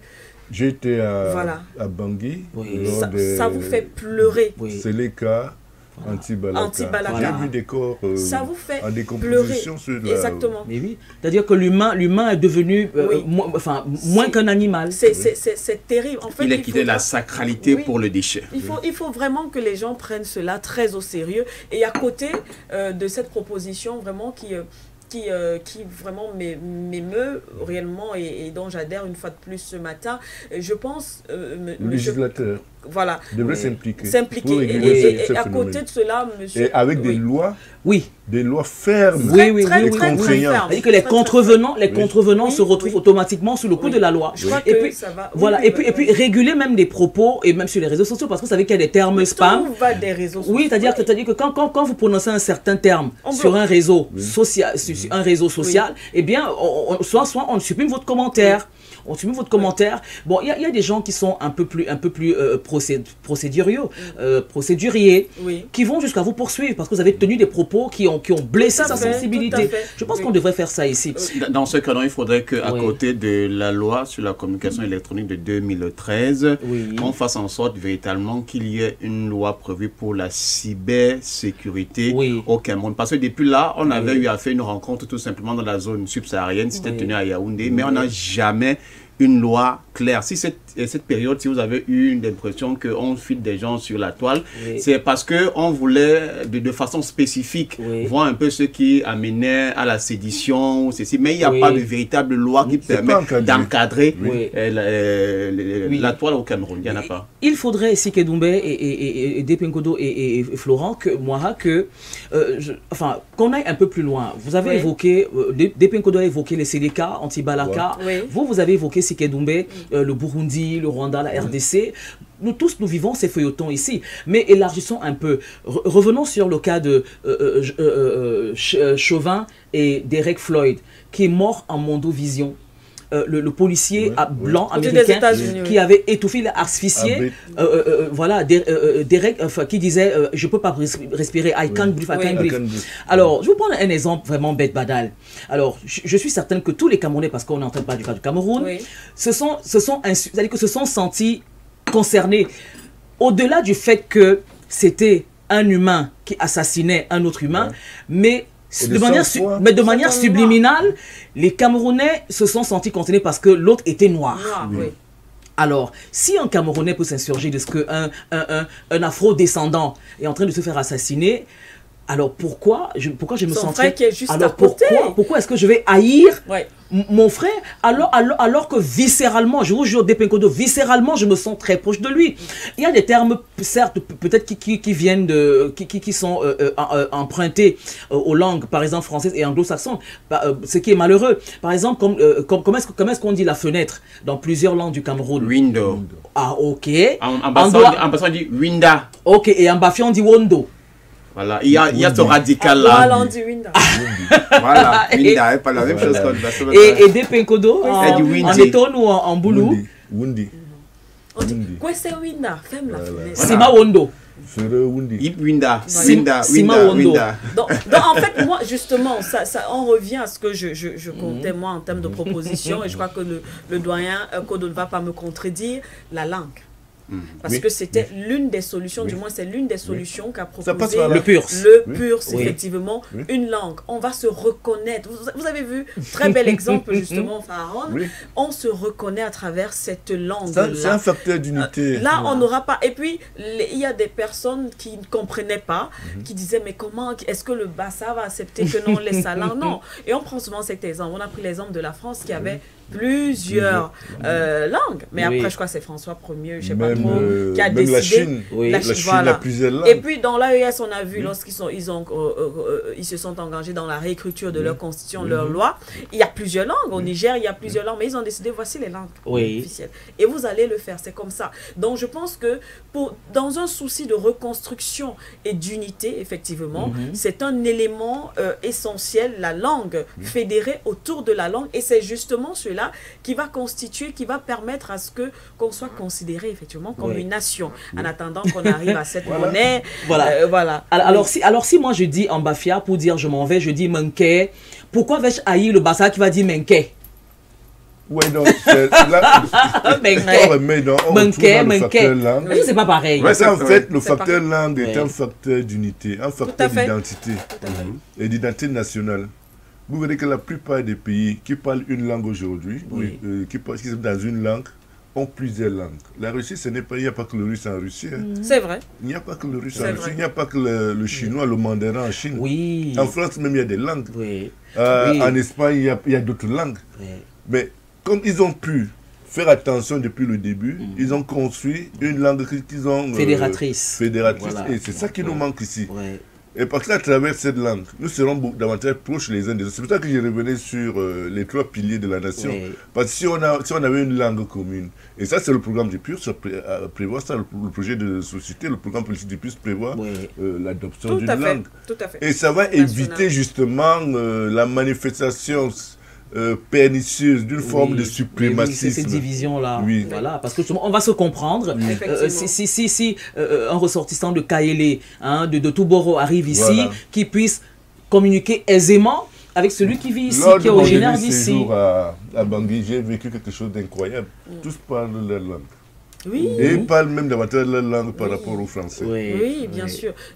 C'est pratiquement le même scénario en RDC. Voilà. Hein. Et même au Sénégal, le Wolof. Au Sénégal, avec le Wolof. Madagascar, au Mali, avec le Bambara. Mais j'imagine que chacun a sa langue. Forcément. Et même en Guinée-Bissau, il y a le créole. Il y a également une... Mais voilà, bon, c'est vrai qu'ils ont le portugais. Mais à côté de ça, ils ont une langue plus longue. Ça fait partie des chantiers que les politiques doivent... Et justement, on se demande pourquoi est-ce qu'on devrait être divisé à cause d'un legs colonial? Voilà, bonne question. Anglais. Bonne question. On n'a pas, peut-être pas là, jusque-là, on n'a pas... Refaire les mentalités, changer les mentalités. On n'a pas encore eu le plus laid des jus d'un leadership nous permettant justement... Mais c'est en bonne voie, c'est en bonne voie. Dans cette perspective. C'est en bonne voie. Le PUR travaille dans cette perspective. Encore que moi, je suis dit en campagne. En tout cas, merci pour ces belles propositions. On a parlé, il y a la loi. Oui. On dit quoi? Sur un point purement législatif. Oui. Voilà, réprimer les contrevenants, réprimer ceux qui font l'apologie, la propagande de la haine, de la haine, les discours de haine, les divisions tribales et tout ça. Ce n'est pas normal. Mais si vous me permettrez quand même de revenir sur un fait, parce que si vous avez évoqué ce point-là, c'est pour qu'on crève l'abcès et qu'on résorbe la septicémie. Depin Kodo, et encore une fois de plus, qui est le doyen, a mis le doigt, même si on n'est pas resté un peu plus longuement sur le sujet, il nous a offert une belle métaphore quand même de sa grand-mère, qui était une force de la nature, qui avait le dessus sur le grand-père, mais c'est elle qui criait. Elle a battu les palmiers à huile pour faire du vin. Mais c'est là un acte d'une manipulation tellement insidieuse et pernicieuse. Nous avons nos frères ici, qui passent leur temps, ils sont les premiers à ouvrir le feu sur les autres. Oh, le Nkwala, oh, vous, à insulter les autres, à les traiter de, je sais pas, à les rabaisser. Mais dès lors que la victime répond, voilà, il crie au tribalisme. Non, vraiment, il faut leur dire que ce n'est pas normal. Ce sont toujours eux qui commencent. Ils commencent à insulter les autres. Mais alors quand on répond, ils crient au tribalisme. Oui, mais... Un taximan m'a expliqué quoi signifie par ça. Alors, si vous me tenez... Bon, après, ce qui n'est pas vrai. Après, tu vas t'habituer, mais à la fin, il faudrait qu'on évite d'utiliser ce genre de... C'est un péjoratif et injurieux. Bon, puisqu'on est un média responsable, on va faire l'apologie de tout ça. On va faire l'apologie, encore que moi, en tant que quoi 100% quoi. Je suis d'ailleurs fier. Dans ton quadradion. Dans mon quadradion. Alors, moi j'avais entendu. Alors, je faisais des recherches. Et je cherchais d'où venait le terme quoi. Alors, c'est vrai qu'il y a tellement d'explications, mais il y a une explication qui, moi, a retenu mon attention. C'était que, en fait, quoi est une déformation de côte, de côtier. Oui. C'est une déformation de un peu comme le cobapot. Oui. Un peu comme le cobapot est une déformation de cover pot. Le cobapot, le délicieux poisson qu'on met dans la sauce jaune pour moi. Moi, j'adore le cobapot. C'est bon, la raie. En fait, c'est la raie en fait. C'est la raie. Ce poisson s'appelle la raie. Bon, en français, bon, en bafia c'est que zen. Ok. Que zen. Bon, alors, quoi viendrait de la côte. Parce que en fait, les peuples des Grassfields appelaient donc ceux qui n'étaient pas des Grassfields un quoi. Okay. Mais en fait, qui viennent de la côte. Bon, c'est une explication parmi tant d'autres. Oui, Je ne suis pas en train de dire que c'est véritablement ça. Oui. De toutes les façons, comme on l'a dit, hein, c'est intéressant ce type de débat. Je pense qu'on remettra encore cela sur la table parce que, comme on l'a dit au départ, dès le début, nous sommes là pour apporter des solutions, crever l'abcès, effectivement, Pharaon, mais surtout travailler à ce que, participer justement à la construction, ou à la reconstruction de cette unité nationale, au-delà de nos sentiments de manière individuelle, parce que je pense que en tant que médias, nous avons une certaine responsabilité, effectivement, dans nos prises de position, des analyses, parce que si chacun veut maintenant bombarder ce qu'il a je ne sais pas si ça va aller. Mais on s'est engagé dans ce chantier. Sans toutefois peut-être te passer, je suis en train de conclure. Ce sont tes 2 minutes, vas-y. Donc, je voudrais dire que on ne peut peut-être pas apprécier celui qui gère la Côte d'Ivoire en ce moment au regard de ses prises de position, qu'on juge souvent qu'elles ne permettent pas aux Africains davantage de trouver le soleil. Mais il faut quand même dire qu'il y a quelques éléments qu'il a eu à mettre. Il y a deux jours, si je n'abuse, que la Côte d'Ivoire a sa propre journée nationale de l'unité. Donc vous imaginez que au regard de tout ce qui a été vécu là-bas, on a une fête de l'unité ici au Cameroun. Non, je veux dire par là que nous on a une fête de l'unité que le 20 mai, mais qui est un événement là où on part seulement défiler. Mais c'est vous qui avez transformé non, ça. Je veux dire par là que dans cette journée là, ils ont inclus la paix et que c'est devenu une nationale de façon que il y a des gens véritablement qui mènent des activités de réconciliation et autres. Pourtant, la Côte d'Ivoire aussi, aux côtés des guerres qu'on a eues là-bas, il y a également plusieurs tribus là-bas qui sont des divisions énormes. Donc, c'est une volonté politique. Les quelque part, quand même, c'est une volonté politique. Les Sénoufos, les Yakuba. Ouais. On espère en tout cas que nous mais j'insiste, Sikedoumbe, j'insiste, Dame Sikedoumbe, j'insiste que si jamais j'ai une discussion avec quelqu'un et qu'il me balance des propos à caractère, il me balance une réflexion à caractère tribal, eh bien je le poursuis et il tombe sous le coup de la loi, j'insiste. Mais là, il faut donc renforcer la loi. C'est ce que j'ai dit. Oui, j'insiste, parce qu'il y en a marre, ça blesse, c'est blessant. Si les gens sont au courant, si les masses critiques sont au courant de la révision de cette loi, je suis certain que beaucoup ne réfléchiront pas deux fois avant de vous traiter d'un quoi. Oui, tu pourrais attribuer n'importe quelle explication en quoi, n'importe quelle définition en quoi, par exemple. Ou alors, je ne sais pas, de Babana. Je ne sais pas quoi. Mais vraiment, moi, on me dit quoi, franchement. Non, c'est vrai que... ça peut blesser parce que la charge de mépris qu'il y a dedans peut blesser. Vous avez transcendé cela, mais ce n'est pas la même réaction que les autres. Il y a des esprits faibles quand même. Et ce n'est pas tout le monde qui comprend quand même un certain nombre d'éléments. Et c'est vrai justement parce que ces discours marchent généralement sur des personnes qui sont facilement manipulables et ne comprennent forcément pas ou alors ne mesurent forcément pas les conséquences de ces actes comme nous ici par exemple sur le plateau. Et vous avez d'ailleurs raison. Donc nous, par notre petite voix, notre petite interpellation à l'endroit des autorités qui, on l'espère, nous écoutent pour prendre ce problème parce que nous vivons au quotidien. L'Assemblée même en session. Voilà. Et que quelqu'un te traite de sale bamilé, que tu le poursuis et il tombe sous le coup de la loi. Normalement. Il faut renforcer cette loi. La loi anti-tribalisme. La loi anti-tribalisme, c'est très intéressant. Ça va calmer beaucoup de velléités. Tout à fait. Voilà, c'est tout pour notre débat de ce matin. On referme la page. Merci à vous. Nous avons encore une trentaine de minutes à passer avec vous, Monsieur Claver-Kodor, à travers des rubriques, peut-être des chroniques. Vous pouvez à tout moment dire un mot sur les différentes actualités qui seront présentées dans le cadre de ces rubriques. Donc, sentez-vous très, très à l'aise. Et on va... que j'ai toute une carafe de café. De café. l'a posé. Oui, voilà. rien que pour le c'est DP. peut-être la Et cinquième tant pis pour tasse. Florent. Oui, Non, mais moi j'en ai Florent pris n'a un plus peu pas, parce que je Florent commençais n'a à plus bailler au droit. corneille. Florent n'a plus droit. Alors. N'est-ce pas? C'est bon. Non, Il s'est fait taper sur les toits. C'est bon. Et il se plaint de ce que Dame Sikedoumbe l'empêche de tourner en rond. elle empêche de tourner en rond. C'est une empêcheuse de boire son café en rond. La maîtresse. Voilà. Alors, dans quelques secondes seulement, le temps pour nous de respirer avec la petite virgule. Ce sera le point sur une actualité avec la Pharaon Antérésis.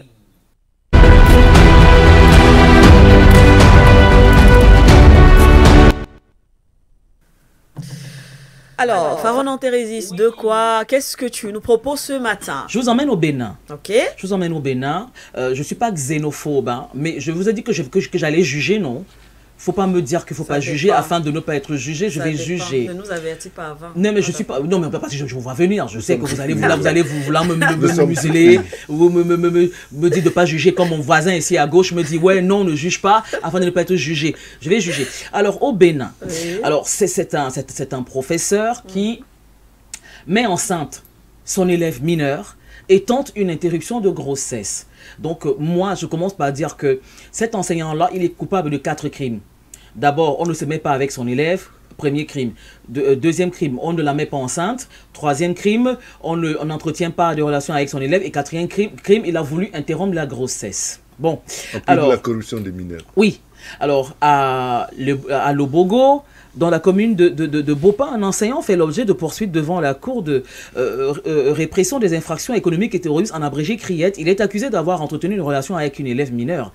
Des faits requalifiés en viol au regard de la loi.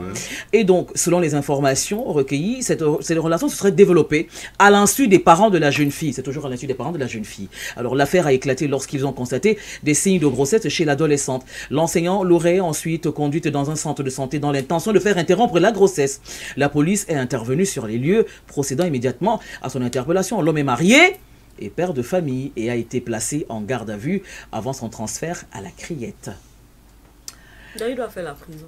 Voilà. Il est condamné. Non, il tombe sous le coup de la loi. Voilà. Si la fille était majeure, peut-être que le discours était différent, mais mineure quand même. Elle ne peut pas être majeure et elle est encore élève. Elle ne peut pas être majeure et elle est élève. Qu'est-ce qu'elle est majeure? Qu'est-ce qu'elle fait encore au lycée ou au collège? Non, il y a des attention. Des cancres.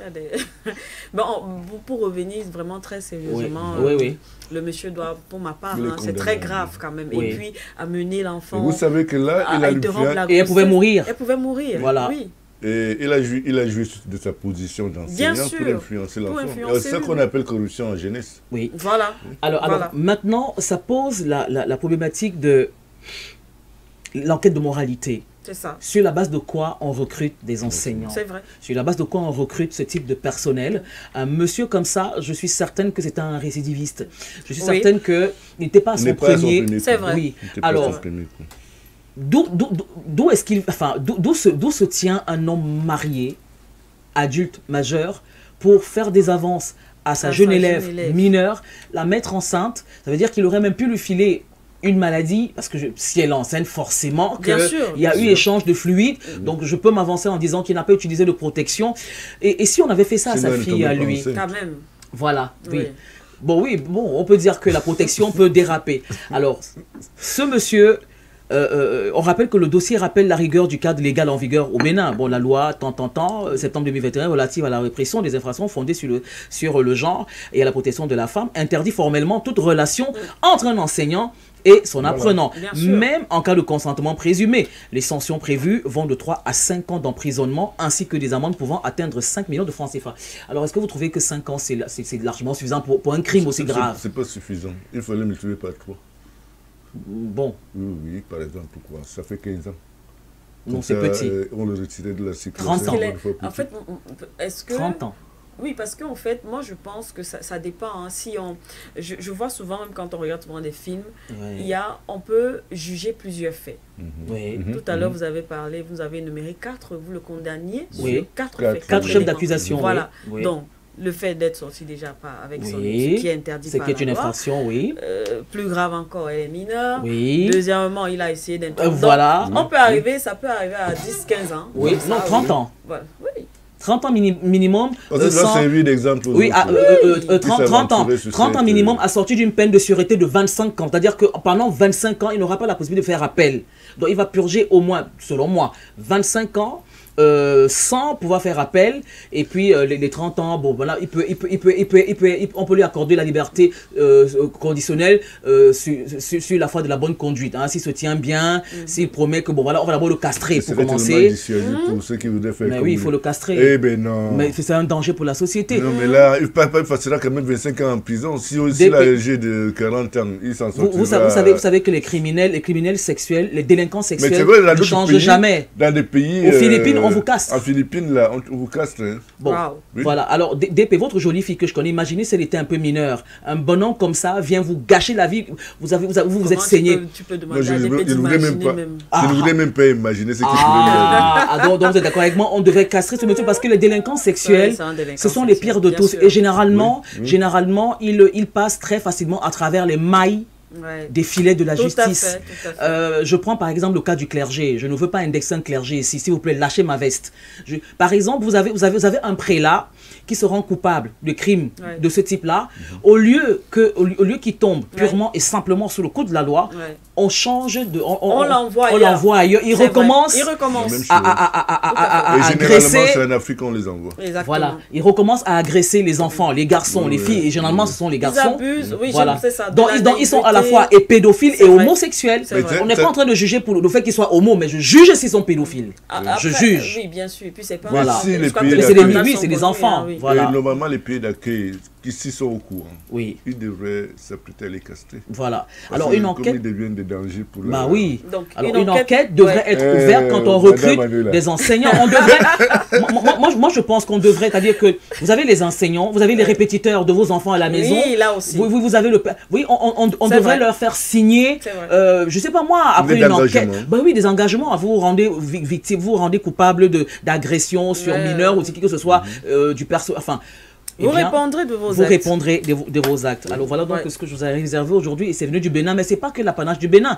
Au Cameroun, on a ça. Voilà, un peu partout dans le monde, on a ça. Mais nos enfants devraient être à l'abri. Parce qu'un enseignant, c'est le pédagogue, c'est le protecteur, c'est la figure. Il a une influence sur l'enfant. Voilà. Sur l'enfant. Et là, il a une influence, c'est une grosse influence sur l'enfant. Quoi qu'on dise, tout à fait. Alors sans vouloir justifier... Il y en a qui en profitent donc pour corrompre les enfants. Et bien voilà. Alors sans vouloir justifier cette situation que d'ailleurs je condamne avec la dernière énergie, mais je veux dire que dans un cadre un peu plus libre, c'est-à-dire que lorsque l'élève qui a des élèves qui sont un peu plus âgés, qui malheureusement font des avances au professeur. C'est souvent arrivé. C'est-à-dire que ce n'est pas seulement le professeur qui va vers la jeune fille, mais sauf que le professeur a la responsabilité de sanctionner, de sanctionner, de recadrer et de lui dire mais non, ma fille, ce n'est pas bien. Voilà, ce n'est pas bien ce que tu fais parce que elle a besoin d'éducation, et même d'encadrement psychologique. Effectivement. Et donc le professeur n'a pas à céder aux avances parce qu'il y a des jeunes filles qui sont pas très émancipées, qui ne sont pas des lumières à l'école et elles se disent maladroitement que en faisant les yeux doux au professeur, ça pourrait augmenter sa note. Les notes. Ben voilà, mais sauf que si lui l'accepte, eh bien, il ne lui rend pas service à elle, ne se rend pas service à lui non plus. Et tombe sous le coup de la loi. Mais j'adore la loi, moi. Merci, Pharaon Antérésis, pour... c'est quoi? C'est une histoire rocambolesque, quand même, qui permet de sensibiliser non seulement nos petites sœurs qui nous écoutent en ce moment et nos petits frères, les parents devaient être les parents, les enseignants et nos autorités. Merci beaucoup. On va poursuivre. On va passer la parole maintenant à Moira.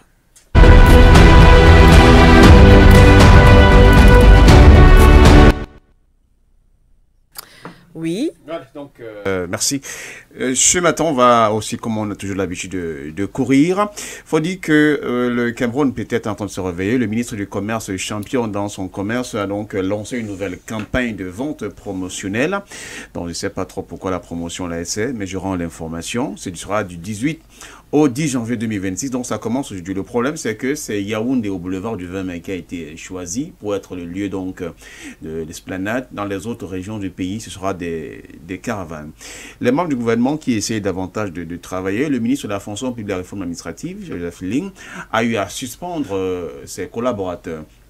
Ceci pour des actes de manquement à l'éthique et la déontologie, notamment le monnayage dans le cas des services publics. Nous savons que ce sont des choses que nous décrions généralement souvent. Donc, il n'a pas eu à perdre le temps que le service public étant gratuit, il y en a qui continuent toujours à prendre de l'argent. Et au moment où il a su cela, il a suspendu ses collaborateurs pour 4 mois, a dit qu'ils ne percevront rien pendant ces 4 mois, sauf peut-être pour les cas des allocations familiales. Ça ne porte pas à ce niveau. Et pour rejoindre un peu, ça c'est l'inverse, des femmes qui battent sur les hommes, mais si on parle des hommes qui battent les femmes, la ministre Abena Ondoa indique donc que le Cameroun va participer à la 19e campagne mondiale sur les violences d'activisme dans les séries d'activisme faites aux femmes. Cela va se tenir donc du 25 novembre au 10 décembre et le thème choisi donc sur le plan national est uni pour mettre fin à la violence numérique à l'égard de toutes les femmes et les filles. Violence numérique dont je ne sais pas trop si c'est un rapport avec, entre guillemets, les sextapes ou bien les expositions qu'on fait. Mais ça, il faudrait davantage en savoir. Nous sommes partenaires avec le porno. Pourquoi tu veux ça? C'est quoi? Quel est le... Non, c'est parce qu'il y a une info. Je veux savoir si on parle du service comme ça, on va parler. Donc, tu es la personne. Non, je ne peux... Pourquoi? Attends, le problème, c'est quoi? Non, c'est que... Il veut ton autorisation. Il veut ton autorisation pour parler. Mais comment il cale l'information sans me demander d'abord? Non, mais je peux traverser. Ça veut dire que c'est mauvais. Mais c'est pas mauvais. Non, si c'est pas mauvais, parle alors. Ok, voilà, c'est pas mauvais. Dans le port autonome de Douala va donc franchir une étape décisive dans sa quête pour devenir le premier smart port d'Afrique centrale, en signant donc hier lundi 17 novembre une convention stratégique avec une entreprise dénommée Innovendi Data Technology Communication. Ce partenariat intégral vise la modernisation complète du port de Douala-Bonaberi en y déployant une infrastructure de pointe incluant la 4G à la 5G évolutive, des solutions d'Internet des objets IoT, un cloud local cybersécurisé et des outils de cybersécurité de haut niveau. Face à l'intensification de la concurrence, cette digitalisation est vitale pour optimiser les opérations portuaires, gagner en rapidité et en transparence et renforcer dans la compétitivité globale du PAD. Donc ça fait partie des projets de modernisation et d'innovation mis dans ce pied par l'actuelle administration dirigée donc par Cyrus Ngor. Vous avez vu que ce n'était pas compliqué. Non, voilà. On va avancer en indiquant que bien sûr les relations entre le Cameroun et bien sûr les États-Unis se portent très bien. Ça, c'est ce que a eu à signer donc Marco Rubio, qui est le secrétaire d'État américain, après avoir eu donc un échange téléphonique avec le président du Cameroun, Paul Biya. Ces relations se portent bien. Il a eu à indiquer cela au cours d'une publication via la page X donc du secrétariat d'État américain. On va sortir, c'est une information, donc je rends l'information tout simplement. Je dis encore, je rends l'information. Issa Chiroma ne lâche pas l'affaire. Issa Chiroma ne lâche pas l'affaire, alors que on le soupçonne d'être hors du Cameroun en lieu sûr. Ce dernier donc a surpris la toile comme tout le monde hier en signant un décret où il nommait donc un porte-parole qui va porter les aspirations du président élu. Partout là où besoin se fera entendre. Et puis ce porte-parole n'est d'autre que Maître Alice Combe, défenderesse des droits internationaux et pour la cause du monde. Ça, c'est ce qui est dit. Je donne l'information. On va demander de ne pas faire les commentaires. Donc, j'évite de faire les commentaires. L'actualité internationale, le Gabon a donc désormais un nouveau président de l'Assemblée nationale. Il s'agit tout simplement, je vais retrouver son nom, je ne sais pas si je vais le retrouver très rapidement, voilà. Il s'agit de Michel Régis Onanga-Ndiaye, qui était donc député de l'Union pour la démocratie et le bonheur. C'était le seul d'ailleurs qui était plébiscité à ce niveau. Et puis avec la signature du président Oligui Nguema qui a réussi donc à convaincre l'Assemblée nationale. Vous savez que le Gabon, durant les élections locales, il y a bon nombre de ministres qui ont démissionné de leurs fonctions ministérielles pour aller briguer donc la législative, afin d'être désormais les députés de la nation. Et ça a mené à une sorte de réaménagement du gouvernement et pour revoir donc les choses. Au Mali, aujourd'hui, je vais dire, pardon, va se lancer, certainement cet après-midi, le premier salon de l'entrepreneuriat de l'AES. Il est question ici, effectivement, que à travers le Mali, qui est bien sûr la capitale jusqu'ici où avait été signé la charte du Liptako Gourma, tous les pays de la zone des 3 frontières puissent présenter ce côté-là novateur, mais surtout de la jeunesse à pouvoir proposer quelque chose pour que le pays aille en développement. Nous saluons cette action parce qu'elle démontre davantage la ligne directrice qu'est en train de prendre les pays de l'AES. À la suite, on va indiquer que le commandement général donc du maréchal Khalifa Haftar en Libye oriental a annoncé la création d'une force conjointe de l'armée tchadienne sous la supervision de Saddam Haftar, récemment promu donc pour sécuriser les frontières communes. Cette nouvelle structure a pour mission de renforcer la coopération sécuritaire et de cibler les groupes criminels, les réseaux de contrebande et les bandes armées opérant donc dans le désert. Et puis la dernière information pour sortir, c'est que la Syrie et la Chine ont conclu un accord majeur hier lundi pour intensifier leur collaboration dans les domaines de la sécurité, de la lutte contre le terrorisme et du développement économique à l'issue des discussions à Pékin entre le ministre syrien des Affaires étrangères Assad al-Shaibani et son homologue chinois Wang Ying. Merci Moira pour ces informations. Est-ce que monsieur Claver, une information vous a tapé à l'œil? Oui. Ou à l'oreille? Une information m'a tapé à l'oreille. Oui. Il s'agit justement de cette actualité concernant le Mali, concernant Bamako, qui est en train de franchir un pas extrêmement important en vue de l'intégration de 3 États. Lorsqu'on invite, compte tenu des thématiques retenues, je crois que cela va créer un rapprochement stratégique entre les jeunes de ces 3 pays en vue justement de la construction de leur souveraineté. De leur souveraineté. Malheureusement, en Afrique centrale, nous continuons à fonctionner en solo, ce qui est préjudiciable pour nous. D'ici peu, au regard des mutations en cours du côté des États membres de l'AES, j'ai l'impression que nous aurons beaucoup, ou sinon nous avons déjà beaucoup à apprendre de ces États. Encore que si la calmie règne, justement, c'est par rapport à l'implication de la Russie à leur côté. D'entre des gens parlaient de la situation sécuritaire du Mali. Avec le salon récemment de la défense qui a été organisé, le BAMEX 2025. Voilà. Donc, je pense que ces États ont fait le bon choix en faveur de leur souveraineté, mais aussi serviront plus tard de modèle à une certaine élite politique africaine au-delà de leurs frontières. Parce qu'aujourd'hui, le débat sur la souveraineté en Afrique est le débat le plus pertinent en politique et malheureusement, comme c'est le cas au Cameroun, on préfère enfermer l'opinion sur des débats résiduels qui n'ont franchement rien à voir avec les préoccupations majeures, avec les questions essentielles qui devraient plutôt animer le débat politique dans notre pays. Comme tout à l'heure, on parlait de la nomination, d'une nomination d'une dame, on ne va pas commenter en tant que... Oui, la porte-parole du président élu. Voilà, la porte-parole du président élu, donc vous conviendrez avec moi que voilà donc des débats qui vont préoccuper les Camerounais depuis hier, depuis cette fameuse communication, mais en réalité, qu'est-ce qu'on y gagne? Pas grand-chose. Merci pour cet avis, Claver Codon. On aborde le dernier point de ce matin, le 11A où on commente. On s'en fout ou on ne s'en fout pas. On aura 5 actualités. Ce sera à votre convenance. On va proposer une actualité, Monsieur Claver, et vous nous direz s'il faut commenter, si vous pensez que c'est intéressant ou bien c'est pas intéressant.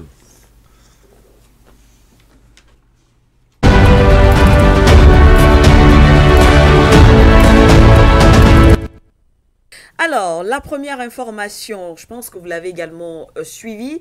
On va commencer par le sport. Suite à la défaite de la République démocratique du Congo, eh bien, l'entraîneur du Nigeria accuse l'adversaire de pratique de vaudou.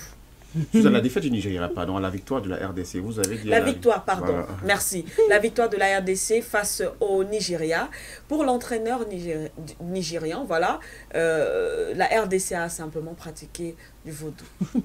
Bah, écoutez, c'est juste une excuse qu'il trouve, mais il oublie que la même RDC a quand même tapé le Cameroun, qui a aussi été la bête noire du Nigeria. Nous, on n'a pas parlé de vaudou, nous, on a accepté. Oui, nous, on a accepté. Bon, c'est un comportement antisportif.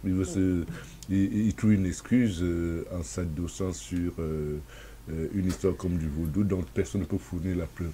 Je pense simplement que c'est un mauvais perdant. Moi, je vais ajouter, j'ai l'occasion de regarder la séance fatidique des tirs au but. Il faut indiquer que généralement les tirs au but, ça dépend souvent de comment est-ce qu'on se sent et puis l'équipe. Le gardien de la RDC, jeune qu'il est, a été magistral. Et les joueurs nigérians, je pense qu'en y allant parfois... Il y a trop d'émotions. Oui, trop d'émotions. Ils n'étaient pas aussi parfois appliqués pour pouvoir tirer le ballon. Quand quelqu'un peut tirer le ballon et donne facilement le ballon au gardien de but, on s'attend forcément à ce que ce soit le vaudou. Donc quand vous tirez bien votre ballon, vous le tirez bien. Mais vous savez que ça existe. Oui, ça existe, mais... Ça dit qu'on tire le ballon. Mais tu vois autre chose. Non, sauf que... Je crois qu'il y a une anecdote comme ça. Non, sauf que... Oui, je comprends votre anecdote. Je n'ai pas dit que c'est ce qui s'est passé. Non, j'ai dit que je comprends votre anecdote. On en parlait souvent. Mais pour le cas d'espèce, quand vous regardez bien, un joueur qui prend bien son temps, il part, il se concentre, il tire le ballon de façon molle. Vous voulez que le ballon aille où? Le gardien va enrayer le ballon automatiquement. Or, celui qui tire le ballon au fond des filets, ça marche bien. Donc, je pense pas qu'il y a un vaudou là. Si on c'était au cours du match, vous me direz qu'au cours du match, oui, peut-être la RDC avait battu peut-être le Nigeria sur un score peut-être de 3 à 4 à 0. Je dirais peut-être, oui, on a peut-être enfumé leurs yeux. Il y avait la fumée, les gars ne voyaient pas. C'est le lion que vous voyez plonger dans ses goals. Pas du tout. Oui. Alors les Nigériens accusent les Congolais de sorcellerie. Oui. Alors que là-bas, il y a les vrais sorciers. Mais c'est l'église qui se moque de la charité. C'est ça qui se moque de la charité. J'ai dit ça à matin. Mais les Nigérians, mais le spiritisme là-bas, ça rampe en plein jour, vous voyez. Mais c'est vrai, ça peut arriver. Hein. Ça peut arriver que les gens soient sorciers. Non, mais attendez, ils nous ont tapé. Oui, mais nous, on est fair play. Non, peut-être que nous, on n'a pas parlé. Voilà. On n'en a pas pensé moins. On n'en a pas pensé moins. Nous, on avait. Sauf qu'ils nous ont tapé dans Voilà. Et à la dernière minute. Le football, c'est une question de réalisme. Il y a les jeux sur les joueurs. Avec c'est une question de réalisme. Parfois, vous travaillez davantage. L'autre vient, il en profite. Il dit, si vous regardez encore, j'ai pris la peine de regarder la séance des tirs au but là. La façon avec laquelle les joueurs du Nigeria étaient en train de c'était du vaudou. Non, j'explique ça que, en fait, les tirs au but sont différents d'un match qui se joue sur 90 minutes. C'est extrêmement stressant. Il y a une pression parfois qui réside sur les joueurs. Et là, c'est le mental du tireur. Je vais même vous dire que c'est plutôt... je ne sais pas si c'est la RDC, il y avait des supporters qui parfois jetaient des sortes de projectiles sur le terrain pendant que c'était en train de se jouer. Mais il y en a qui restaient quand même à garder leur calme pendant qu'on le tirait. Il vient, il marque au fond des filets. Donc je pense que sur ce point-là, s'il y avait plutôt à sanctionner, c'était à la carte de dire peut-être ok, on sanctionne telle équipe parce que les supporters ne sont pas bien comportés. Oui, mais sinon à défaut de ça, qu'on dirait pas aux gens en tout cas, l'entraîneur quand même s'est excusé juste après. Ah oui, il trouvait un prétexte. Il est allé loin quand même et puis les Béninois pouvaient se sentir très très... On a parlé du vaudou. Oui, parce qu'ils ont pris balle perdue. C'est la marque déposée. Alors, on va poursuivre au Cameroun avec ce communiqué du ministre du Commerce, Barga Atangana, qui annonce cette opération de vente promotionnelle des produits de grande consommation au boulevard du 20 mai à Yaoundé du 18 novembre au 10 janvier 2026. Moi, je n'ai pas trouvé ça, mais il y a des personnes qui se sont mis à critiquer, ce communiqué. Est-ce que vous trouvez ça bizarre? Oui. Pourquoi? Non, je trouve pas bizarre que les gens aient critiqué. Au contraire, je les comprends, mais je trouve un peu bizarre qu'on aille faire une promotion des produits, machin, moi je m'en fous un peu. Parce que moi, j'ai pas besoin d'attendre une occasion spéciale pour aller m'acheter mon foie gras, pour aller m'acheter ma petite bouteille de vin, donc je n'ai pas besoin. Non, vraiment, moi je m'en fous un peu. Vous reprochez à ces personnes de ne pas communiquer généralement sur les activités qu'ils mènent. Voilà qu'ils sont en train de communiquer sur les activités qu'ils mènent. Mais les gens vivent leur vie. Est-ce que les gens attendent forcément qu'il y ait une occasion spéciale pour aller acheter quelque chose? Les gens attendent parce que les gens ont besoin. Ma faute, c'est les prix sont assez abordables. Mais c'est ce qu'on dit. Oui, mais c'est ce qu'on dit. Mais généralement, il n'y a pas grande différence entre les prix de tous les jours et les prix de ce jour-là. On aurait gagné davantage à faire la promotion du Made in Cameroun.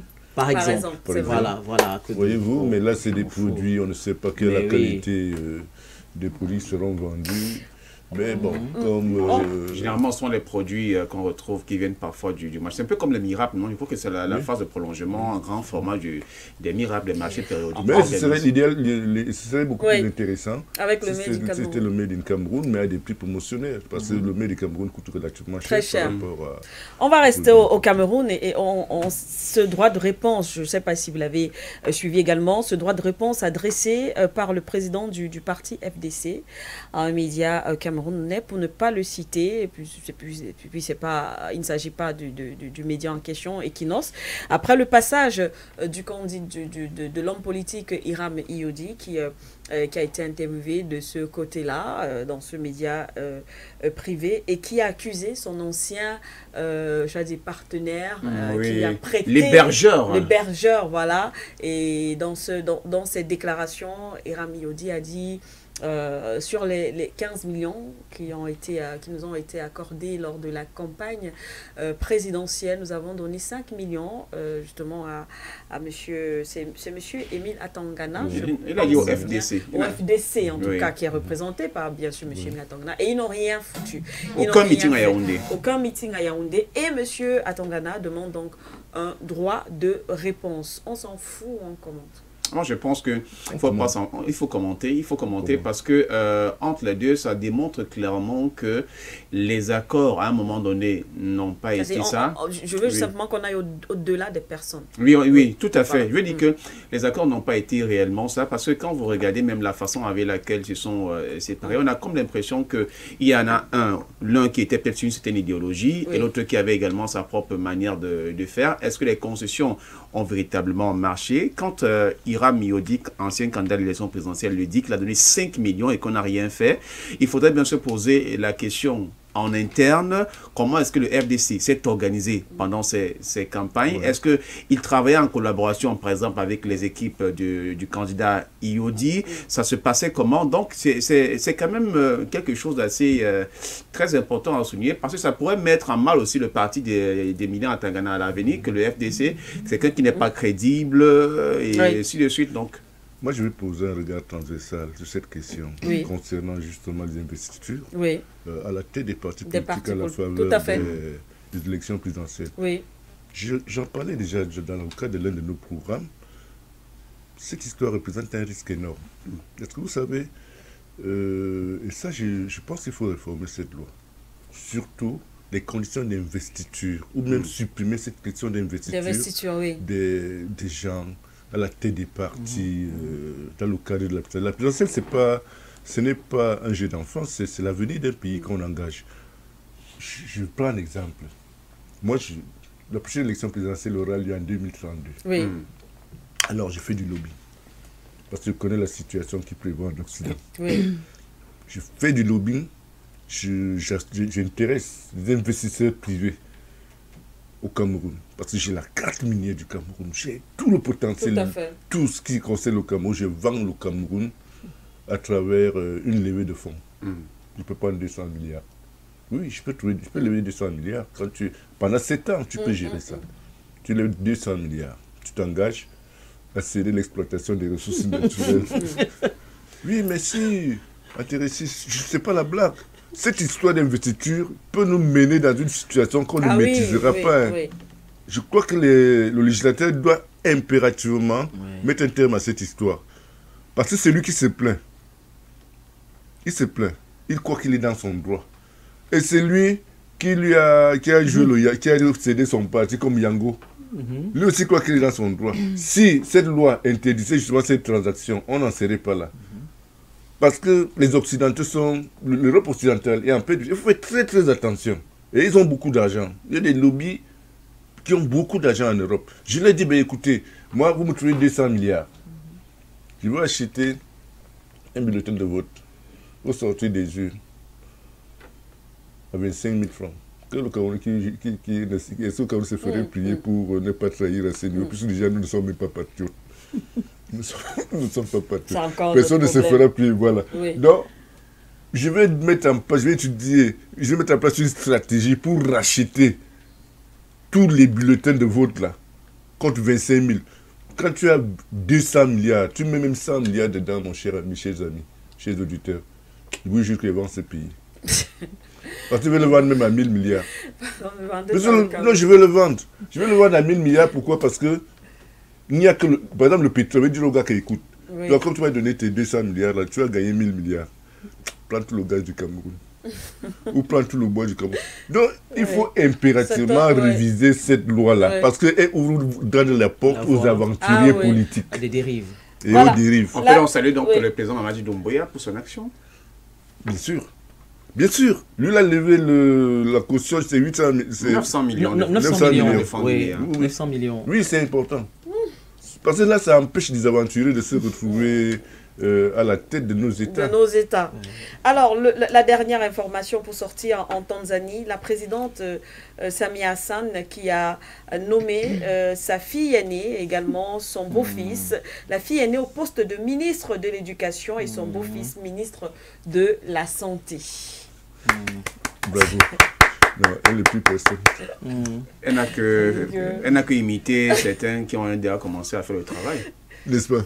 Parce qu'en fait, ce qui m'intrigue, c'est qu'on disait que bah, c'est une femme et tout, mais on a vu depuis son arrivée, ça ne badine pas là-bas. Oui, les condamnations à mort. Les condamnations à mort. Elle a d'abord mis tout le monde, tous les opposants en prison. Oui. Elle a commencé parce que c'était au Cameroun. Elle a arrêté au moins 200 manifestants, au moins 200, voilà. Oui. Ensuite, elle a fait condamner une jeune fille. Maintenant, si jamais après la nomination... Voilà, maintenant, elle met sa fille. Et personne ne parle. Bah oui, personne ne peut oser. Ceux qui pouvaient parler sont tous en prison. Personne ne peut oser, vous essayez de parler, on vous condamne à mort. Elle a déjà libéré l'espace. Oui. Donc maintenant, elle a déjà nettoyé les écuries. Donc maintenant, on souhaite simplement qu'ils travaillent.